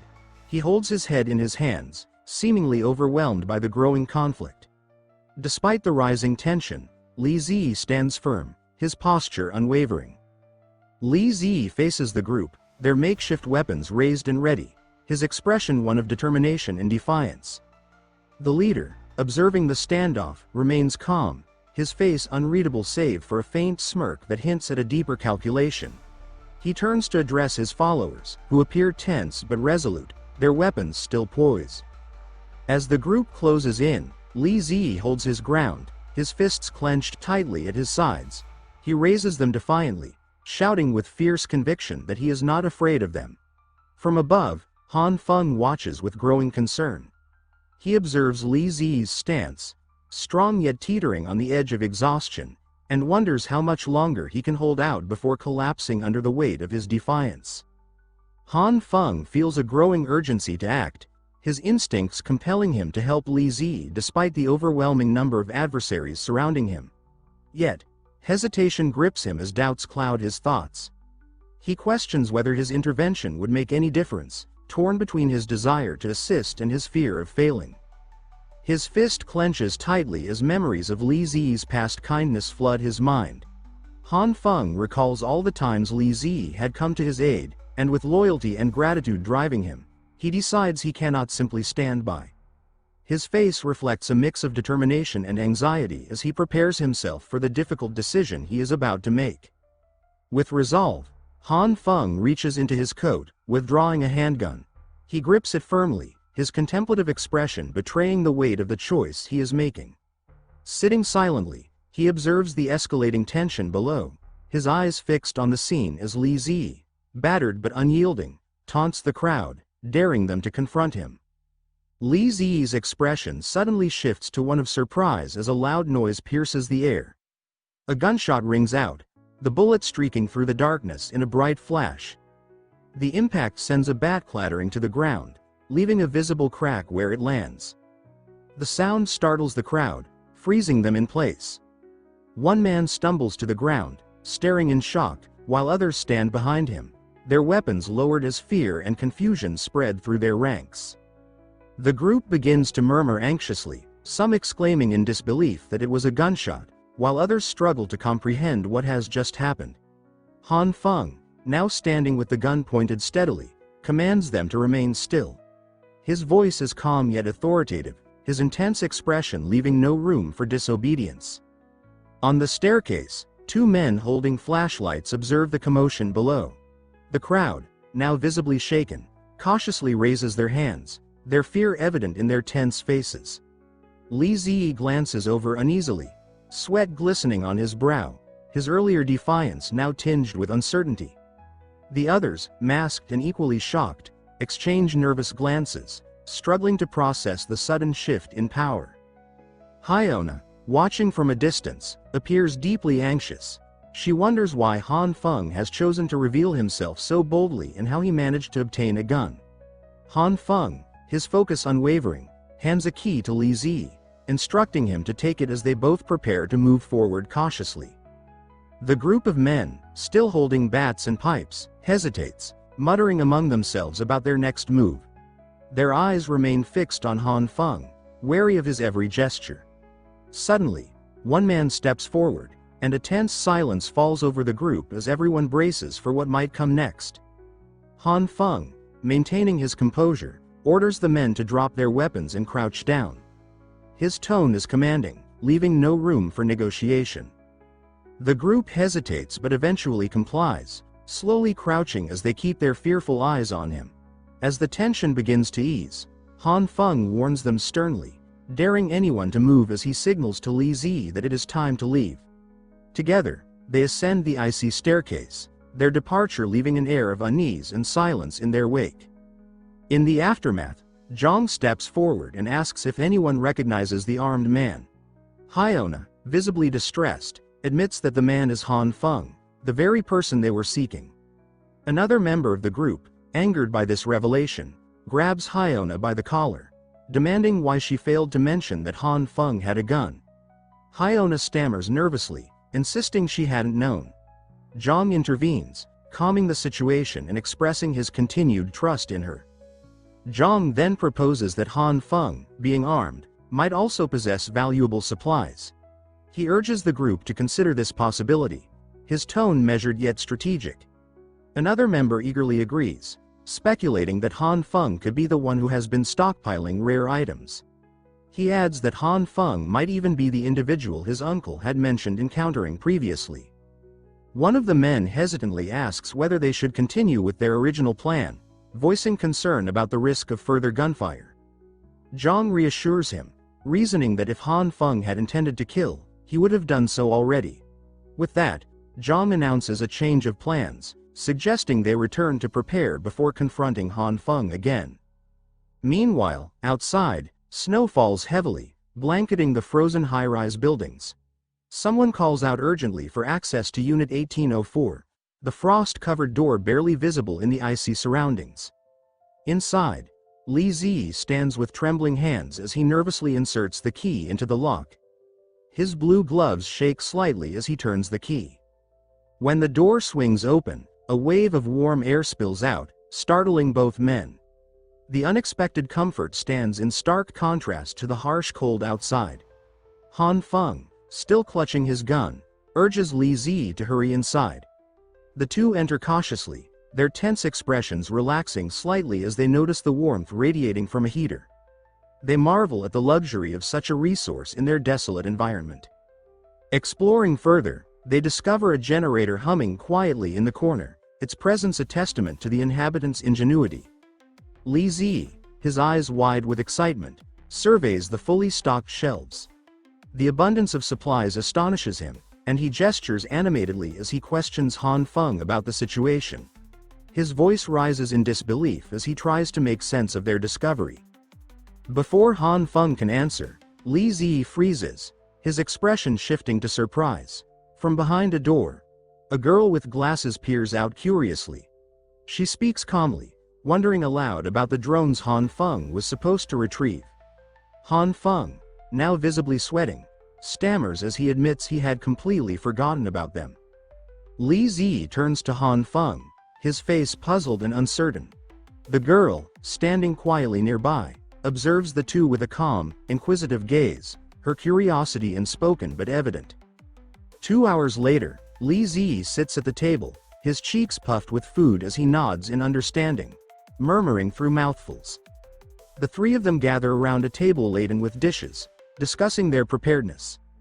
The girl remarks that their efforts and studies have truly paid off. Han Feng takes a moment to apologize to Li Zi, admitting that he had withheld information about a supply shortage. This revelation causes Li Zi's eyes to widen in shock. Even as he processes the news, Li Zi continues eating, gripping his chopsticks tightly. Then, standing abruptly, he bows deeply, expressing heartfelt gratitude. He states how much the support has meant to him, his voice filled with emotion. Han Feng, visibly surprised, regards him with a mix of concern and warmth. He encourages Li Zi not to be so formal and reassures him, reminding him of the help Li Zi has provided in the past. Han Feng invites him to continue eating, which moves Li Zi to tears of appreciation. Han Feng places a comforting hand on his shoulder, commending his kindness and sincerity, further deepening the blonde man's emotional response. Later, as they sit together, their conversation turns to the changes in their surroundings. Li Zi brings up a message he had sent before the power outage, and Han Feng confirms receiving it, acknowledging its significance. Meanwhile, a group armed with makeshift weapons moves cautiously down a dimly lit hallway. Their tension is palpable as they prepare for an inevitable confrontation. Zhang, standing off to the side, observes the scene with a grave expression, clearly calculating his next steps. Elsewhere, a chaotic fight erupts. A man in a blue hat fights fiercely against attackers, his determination evident in his movements. Meanwhile, Li Zi examines a photo of two identical brothers and remarks that they are the notorious college twins, Jin Tiwu and Jin Timun. He comments on their troublesome reputation while discussing their impact. Han Feng expresses surprise at how quickly the committee's influence has spread. Though uneasy about their methods, Li Zi voices his concerns about their reputation. Han Feng, however, suggests that their adversaries are about to face their reckoning and challenges Li Zi to guess who might target them next. Amid this tension, a muscular man charges forward, shouting angrily as he hurls a powerful punch. The impact lands with brutal precision, leaving his opponent stunned. Han Feng notes the man's formidable skill as a former middleweight champion, while onlookers marvel at his strength.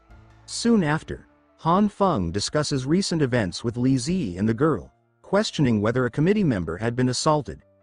Li Zi responds confidently, asserting that while the individual is stubborn, he would never yield under pressure. The group, under the influence of a commanding leader, marches forward, weapons in hand, preparing for an imminent clash with Lai Zhenghao. When the confrontation unfolds, Lai Zhenghao dominates the attackers, leaving their leader bloodied and unconscious. His overwhelming strength secures a decisive victory. Following this triumph, Lai Zhenghao consolidates his power, rallying new loyal followers.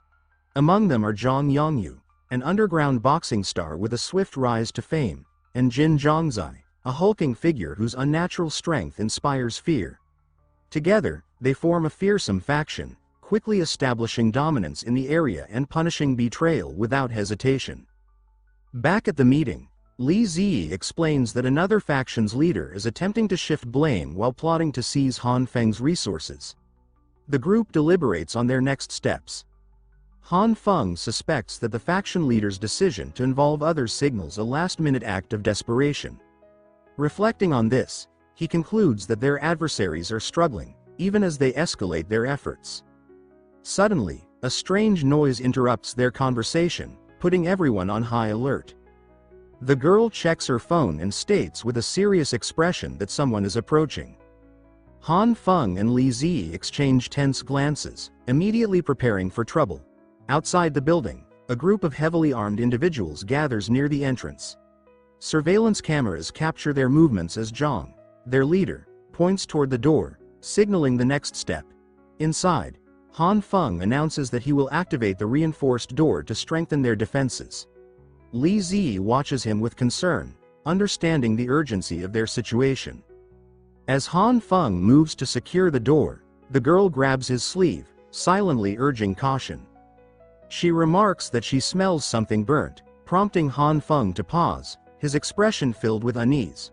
Before they can act, a sudden explosion rips through the room, throwing Han Feng and Li Zi off balance. The blast propels them across the room, leaving them momentarily stunned. Han Feng quickly regains his composure, anger flaring as he shouts that their attackers have gone too far. He vows not to let their actions go unpunished. The girl, calm but analytical, explains that the attackers likely used a localized explosive with limited power. Han Feng expresses surprise at her knowledge, while Li Zi dismissively labels the attackers as amateurs. Outside, the attackers regroup near the door. Their leader notices something unusual and alerts his team, suggesting there may be more to the situation than they initially assumed. Hyona observes from a distance and points out that one of their supposed allies has brought along an acquaintance of their target. Inside, Han Feng urgently warns Li Zi to step away from the door. Determined to protect those within, he rushes toward the entrance, his movements purposeful and swift. As one of the attackers attempts to force the door open, he is struck by a powerful electric shock, collapsing as the others recoil in shock. Zhang steps forward, silently reassessing their strategy in light of this resistance. He orders his men to plant additional explosives at the door's intersection with the wall, emphasizing the need for maximum impact. The explosives are attached with precision, their blinking red lights ominous. Moments later, the second explosion detonates, sending debris flying. Despite the destructive force, the door remains intact, with only superficial cracks in the surrounding wall. The attackers stare in disbelief, frustrated by their inability to breach the barrier. One of them reports the failure to Zhang, who considers their next move, his expression dark with determination. Their repeated efforts have yielded little progress, but their resolve shows no signs of wavering as they continue their siege. The leader steps forward in silence, his gaze cold and calculating as he surveys the scene. He concludes that the explosives are not faulty but that the occupants have likely set up advanced defenses, complicating their mission. Determined to succeed, he orders 3 charges to be combined for the next attempt, targeting a specific area. He declares resolutely that they must breach the house by the end of the day, leaving no room for failure. His tone, sharp and commanding, raises the stakes for his team. Inside the building, Han Feng and Li Zi work to reinforce their barricade with furniture. Though the situation is tense, they exchange nervous laughs, trying to keep their spirits up. Their uneasy humor is interrupted by a deafening explosion that shakes the barricade. They shield themselves instinctively as the blast rattles their makeshift defenses. Han Feng notes that the explosions are getting louder and more powerful, shouting this observation to Li Zi, who struggles to hear him over the noise. Li Zi, disoriented by the cacophony, yells back in confusion. He suddenly points out that cracks are forming in the walls. Alarmed, the two scramble to gather more items to reinforce their barricade. Li Zi urges Han Feng to act quickly, their urgency mounting as the structural damage becomes more evident. Han Feng, observing the growing fractures, expresses concern that the building won't hold much longer under the relentless assault. Realizing the barricade is no longer sufficient, Han Feng urgently instructs Li Zi to clear everything out, saying he has a plan. Though confused and hesitant, Li Zi complies, recognizing the dire circumstances. As they rush to clear the space, the girl steps forward unexpectedly, offering her assistance. Both Han Feng and Li Zi are caught off guard by her determination. Li Zi dismisses her, insisting she return to her room, but the girl surprises them by demonstrating her abilities. She lifts a heavy block effortlessly using an orb of glowing energy. Li Zi steps back in shock as the girl manipulates the energy with confidence, the orb glowing brilliantly in her hands. With a swift motion, she unleashes her power, sending debris flying across the room. Her energy clears the barricade entirely, leaving both Han Feng and Li Zi stunned. The girl stands tall, her orb glowing brightly as she declares the task complete. Li Zi, still in disbelief, remarks on the terrifying nature of her ability as he watches the orb absorb everything in its path. Meanwhile, Han Feng steps forward, summoning a vivid purple energy around his hands.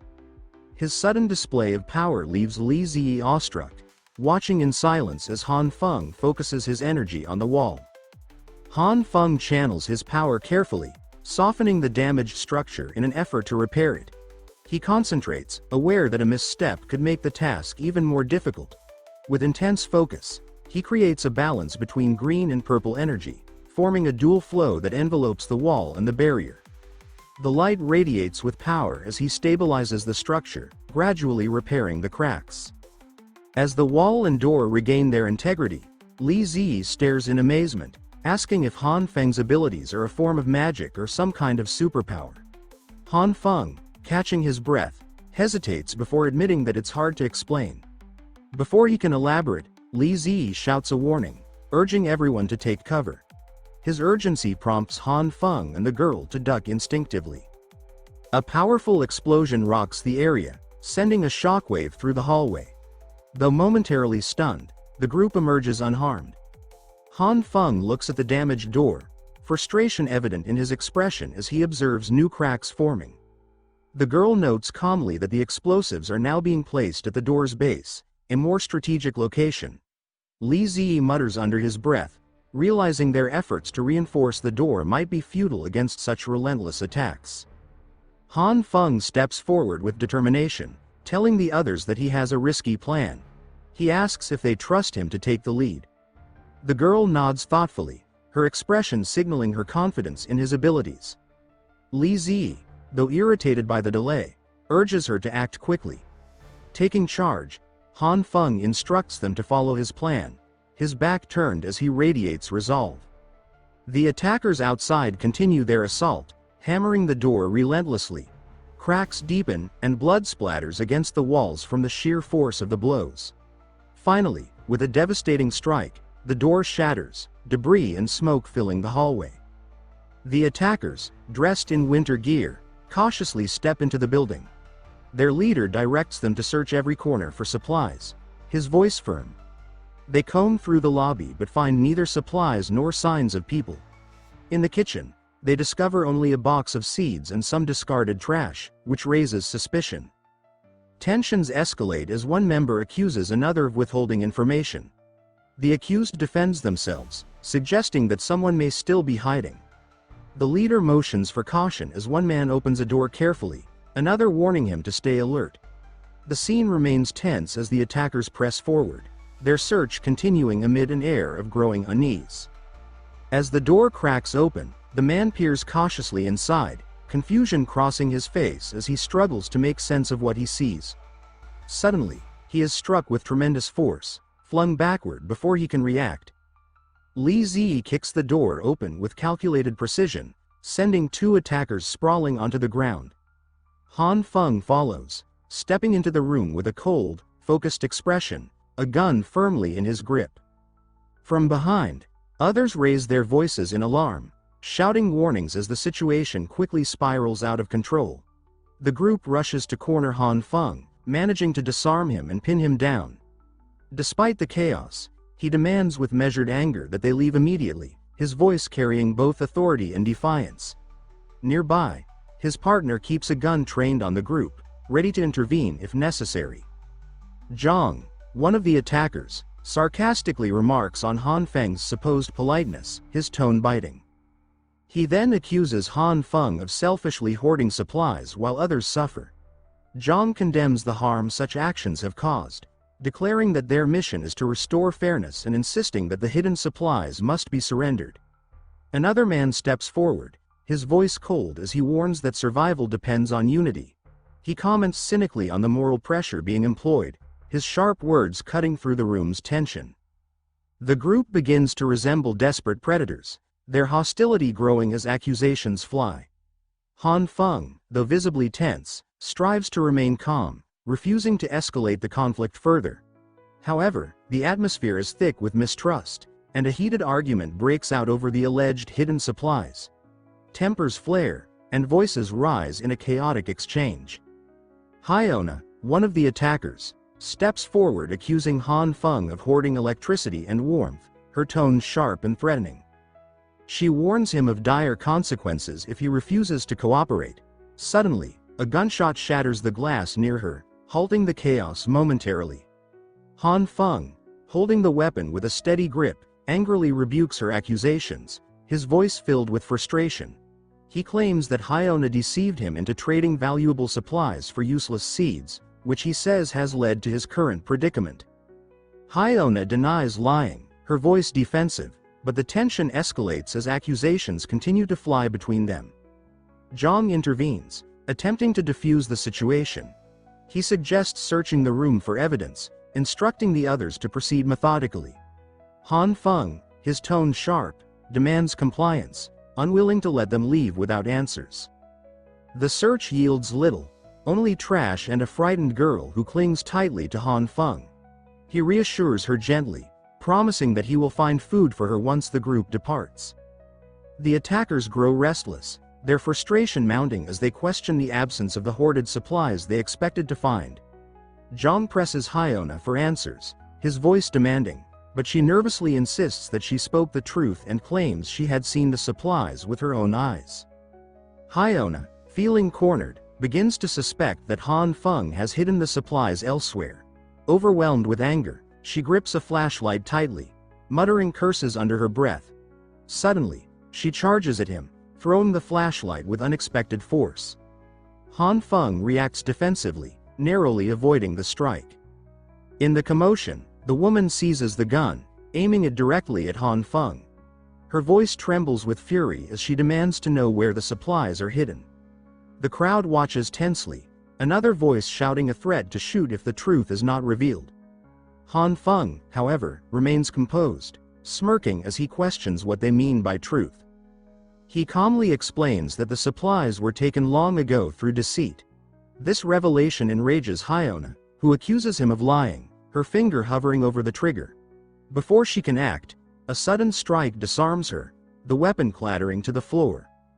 The others restrain her as she protests vehemently, insisting on her innocence and the truth of her claims.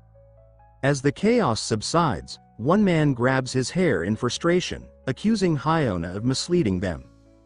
Zhang intervenes once more, stopping the brewing violence. He reminds the group that this is no place for punishment and suggests giving Hyona a final chance to redeem herself. Apologizing for the day's events, Zhang hands the gun back to Han Feng, promising to ensure accountability for the situation. He formally invites Han Feng to join their committee, suggesting he take some time to consider the offer.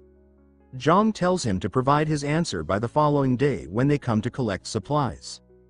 As the group departs, the room falls into silence, leaving Han Feng, Li Zi, and the girl standing amid the debris.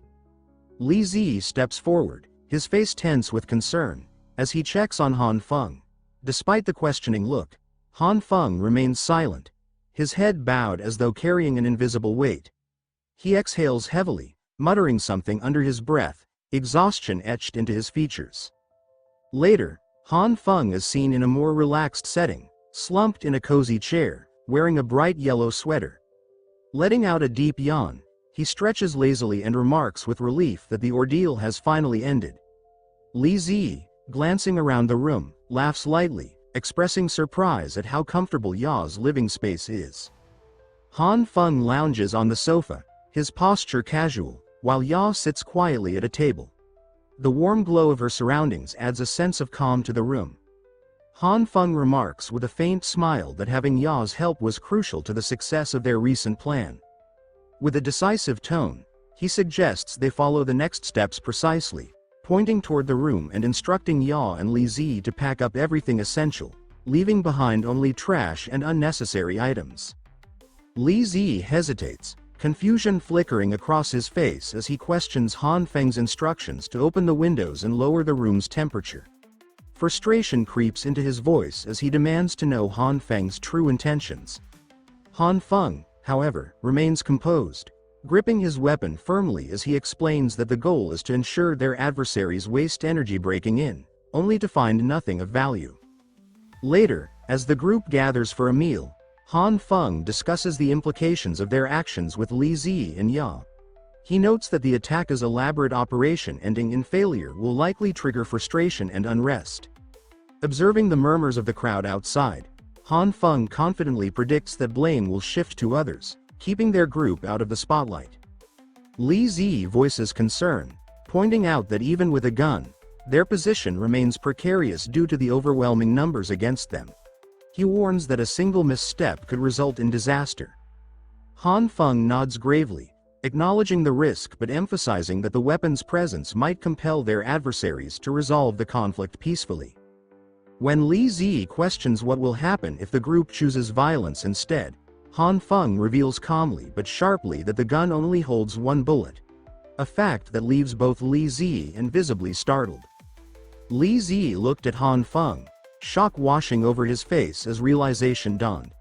He exclaimed that Han Feng must have deliberately allowed the gun to be seized as part of his calculated plan.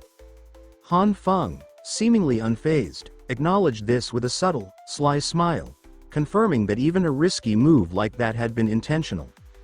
Later, the group gathered around for a meal. Li Zi joked about taking it easy, suggesting they should lie low, act pitiful, and hope fortune would come their way.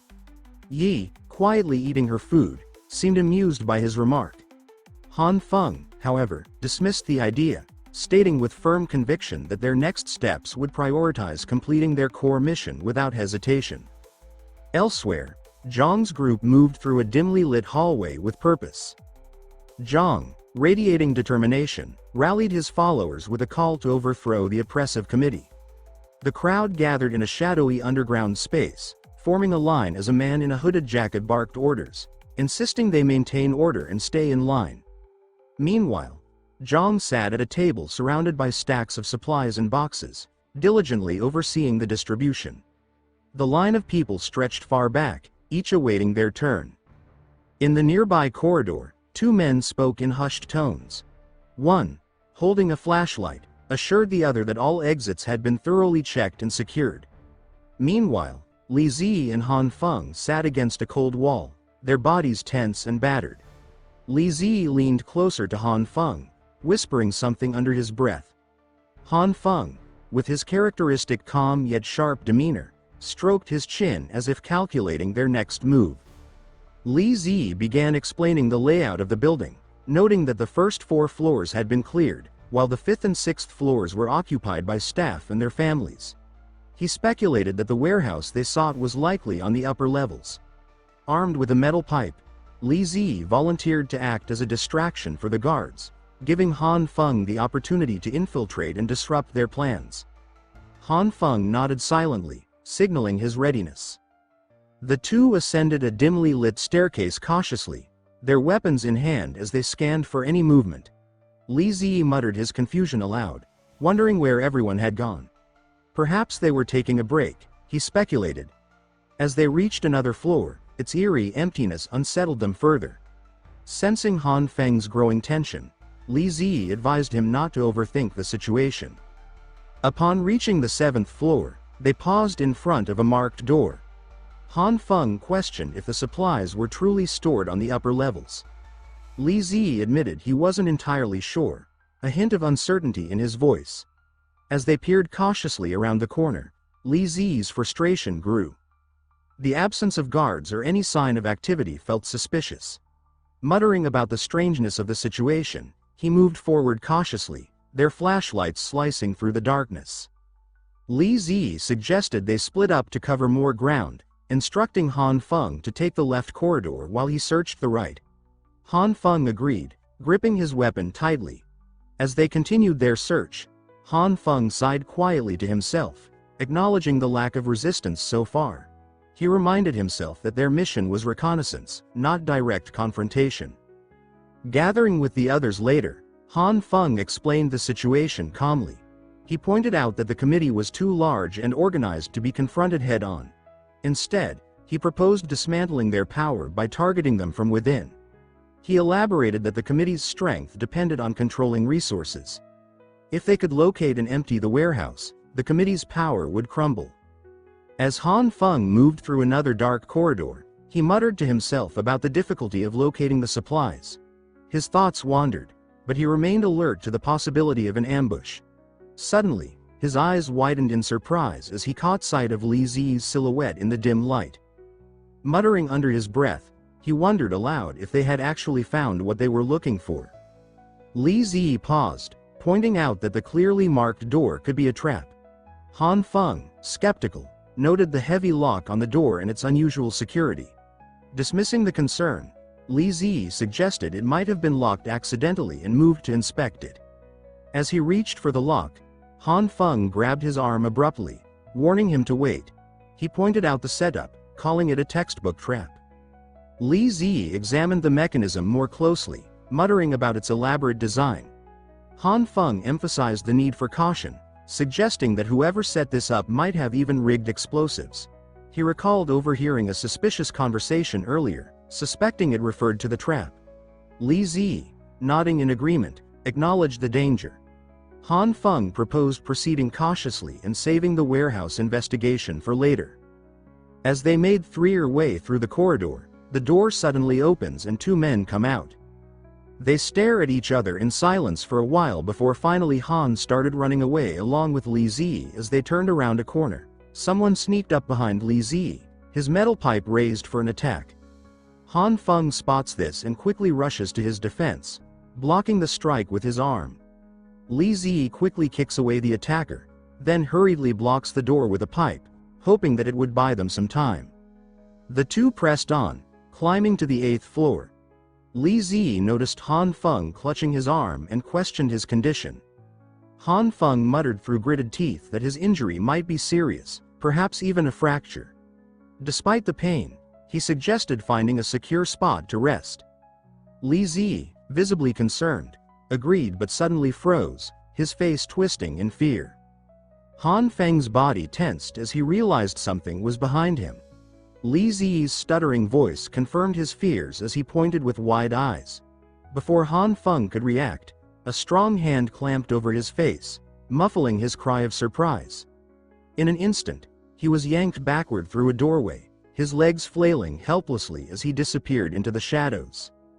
Han Feng tumbled backward, his scream echoing through the space as his body collided with the hard ground.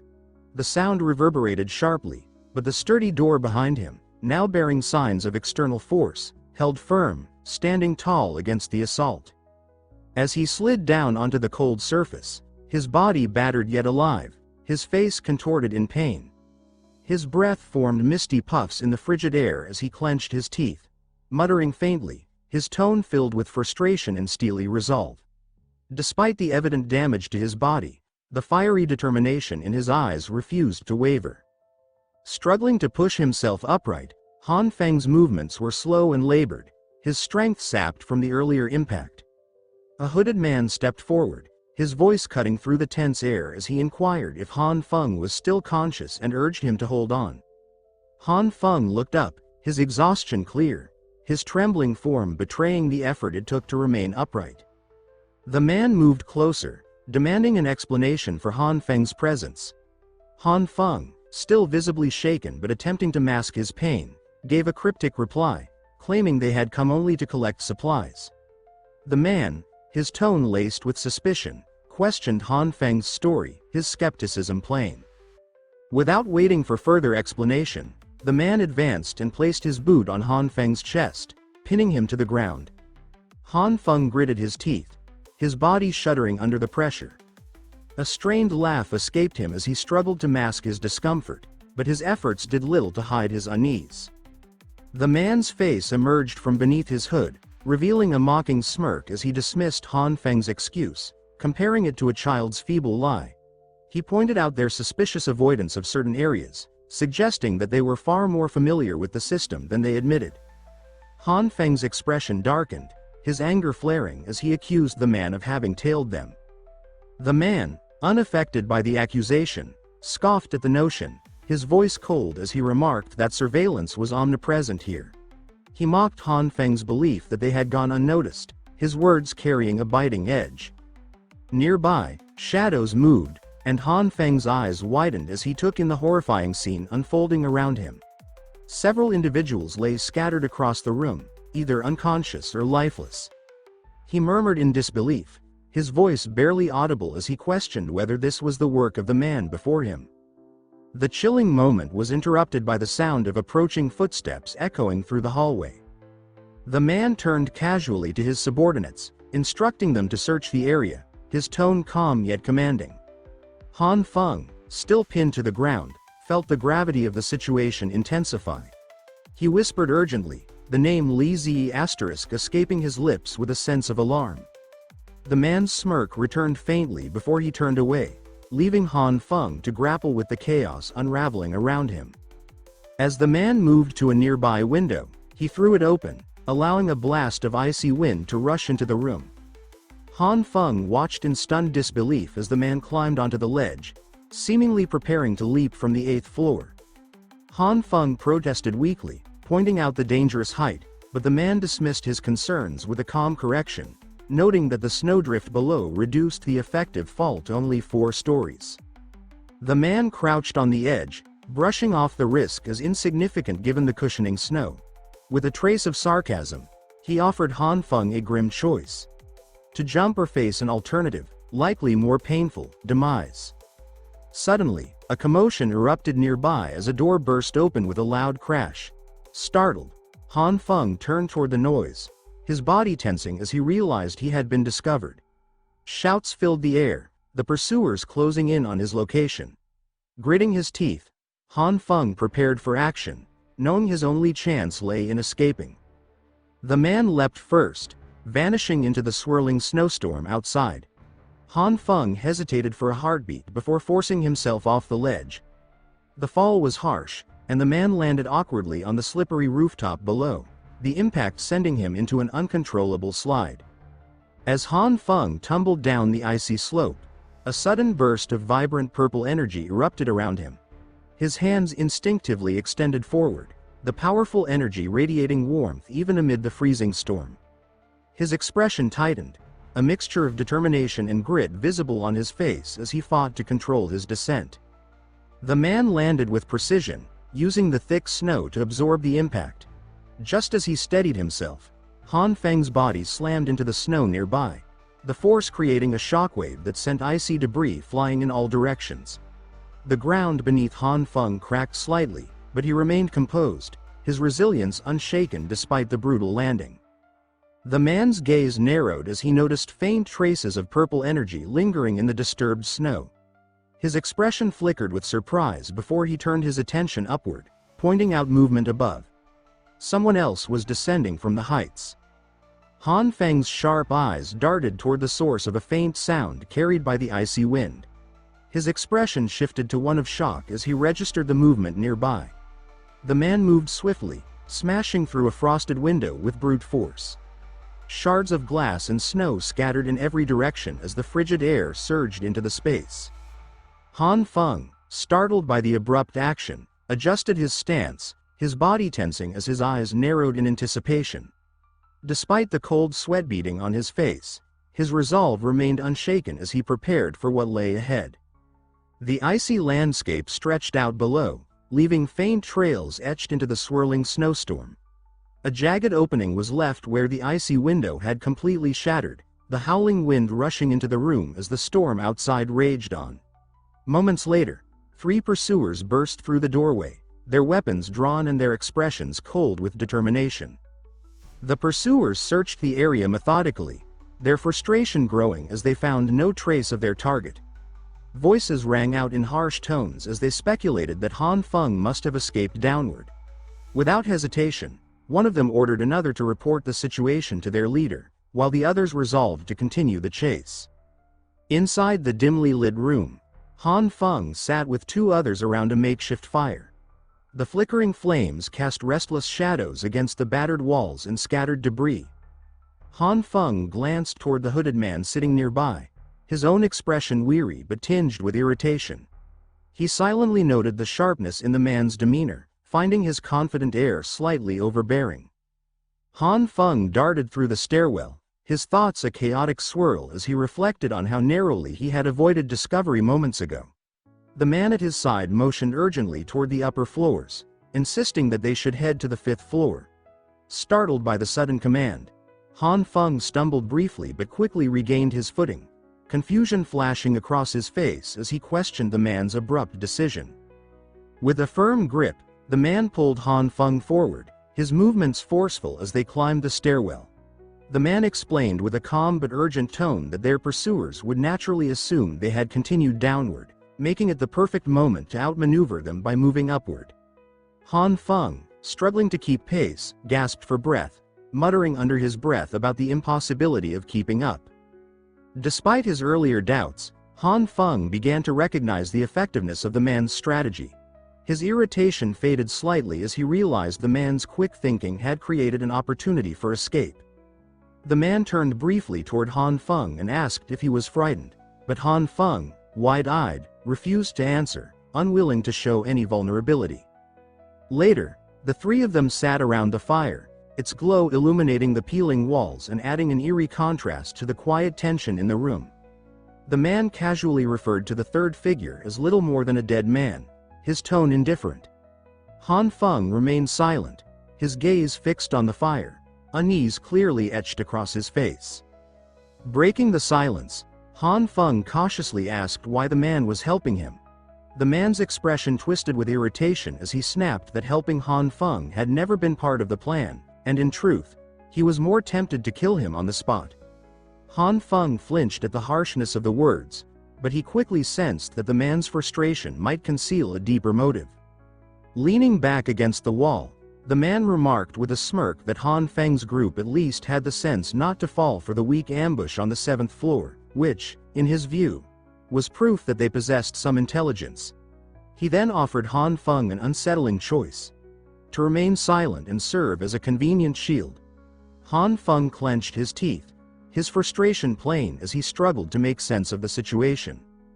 His mind raced, analyzing the man's actions and words. Han Feng lowered his gaze, piecing together clues. Judging by how the guards had treated the man earlier, he concluded that the man was either trying to steal supplies or settling a personal score with the committee.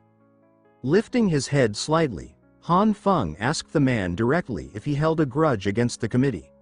His voice carried uncertainty as he tried to gauge the depth of the conflict. A bead of sweat rolled down his face as he awaited a response. The man responded with a smirk, his expression unreadable as he dismissed Han Feng's question, stating casually that if Han Feng believed there was a grudge, then so be it. After a brief pause, the man rubbed his chin thoughtfully and added that if not for a certain secret tied to the committee, he wouldn't bother with them at all. Han Feng's voice rose in urgency as he demanded to know what secret the man was referring to, his frustration evident as he leaned forward slightly, eager to pull the truth from him. The man, however, only responded with a faint smirk and a dismissive hum, refusing to elaborate further. Han Feng's unease deepened as the ambiguity of the man's intentions continued to weigh on him.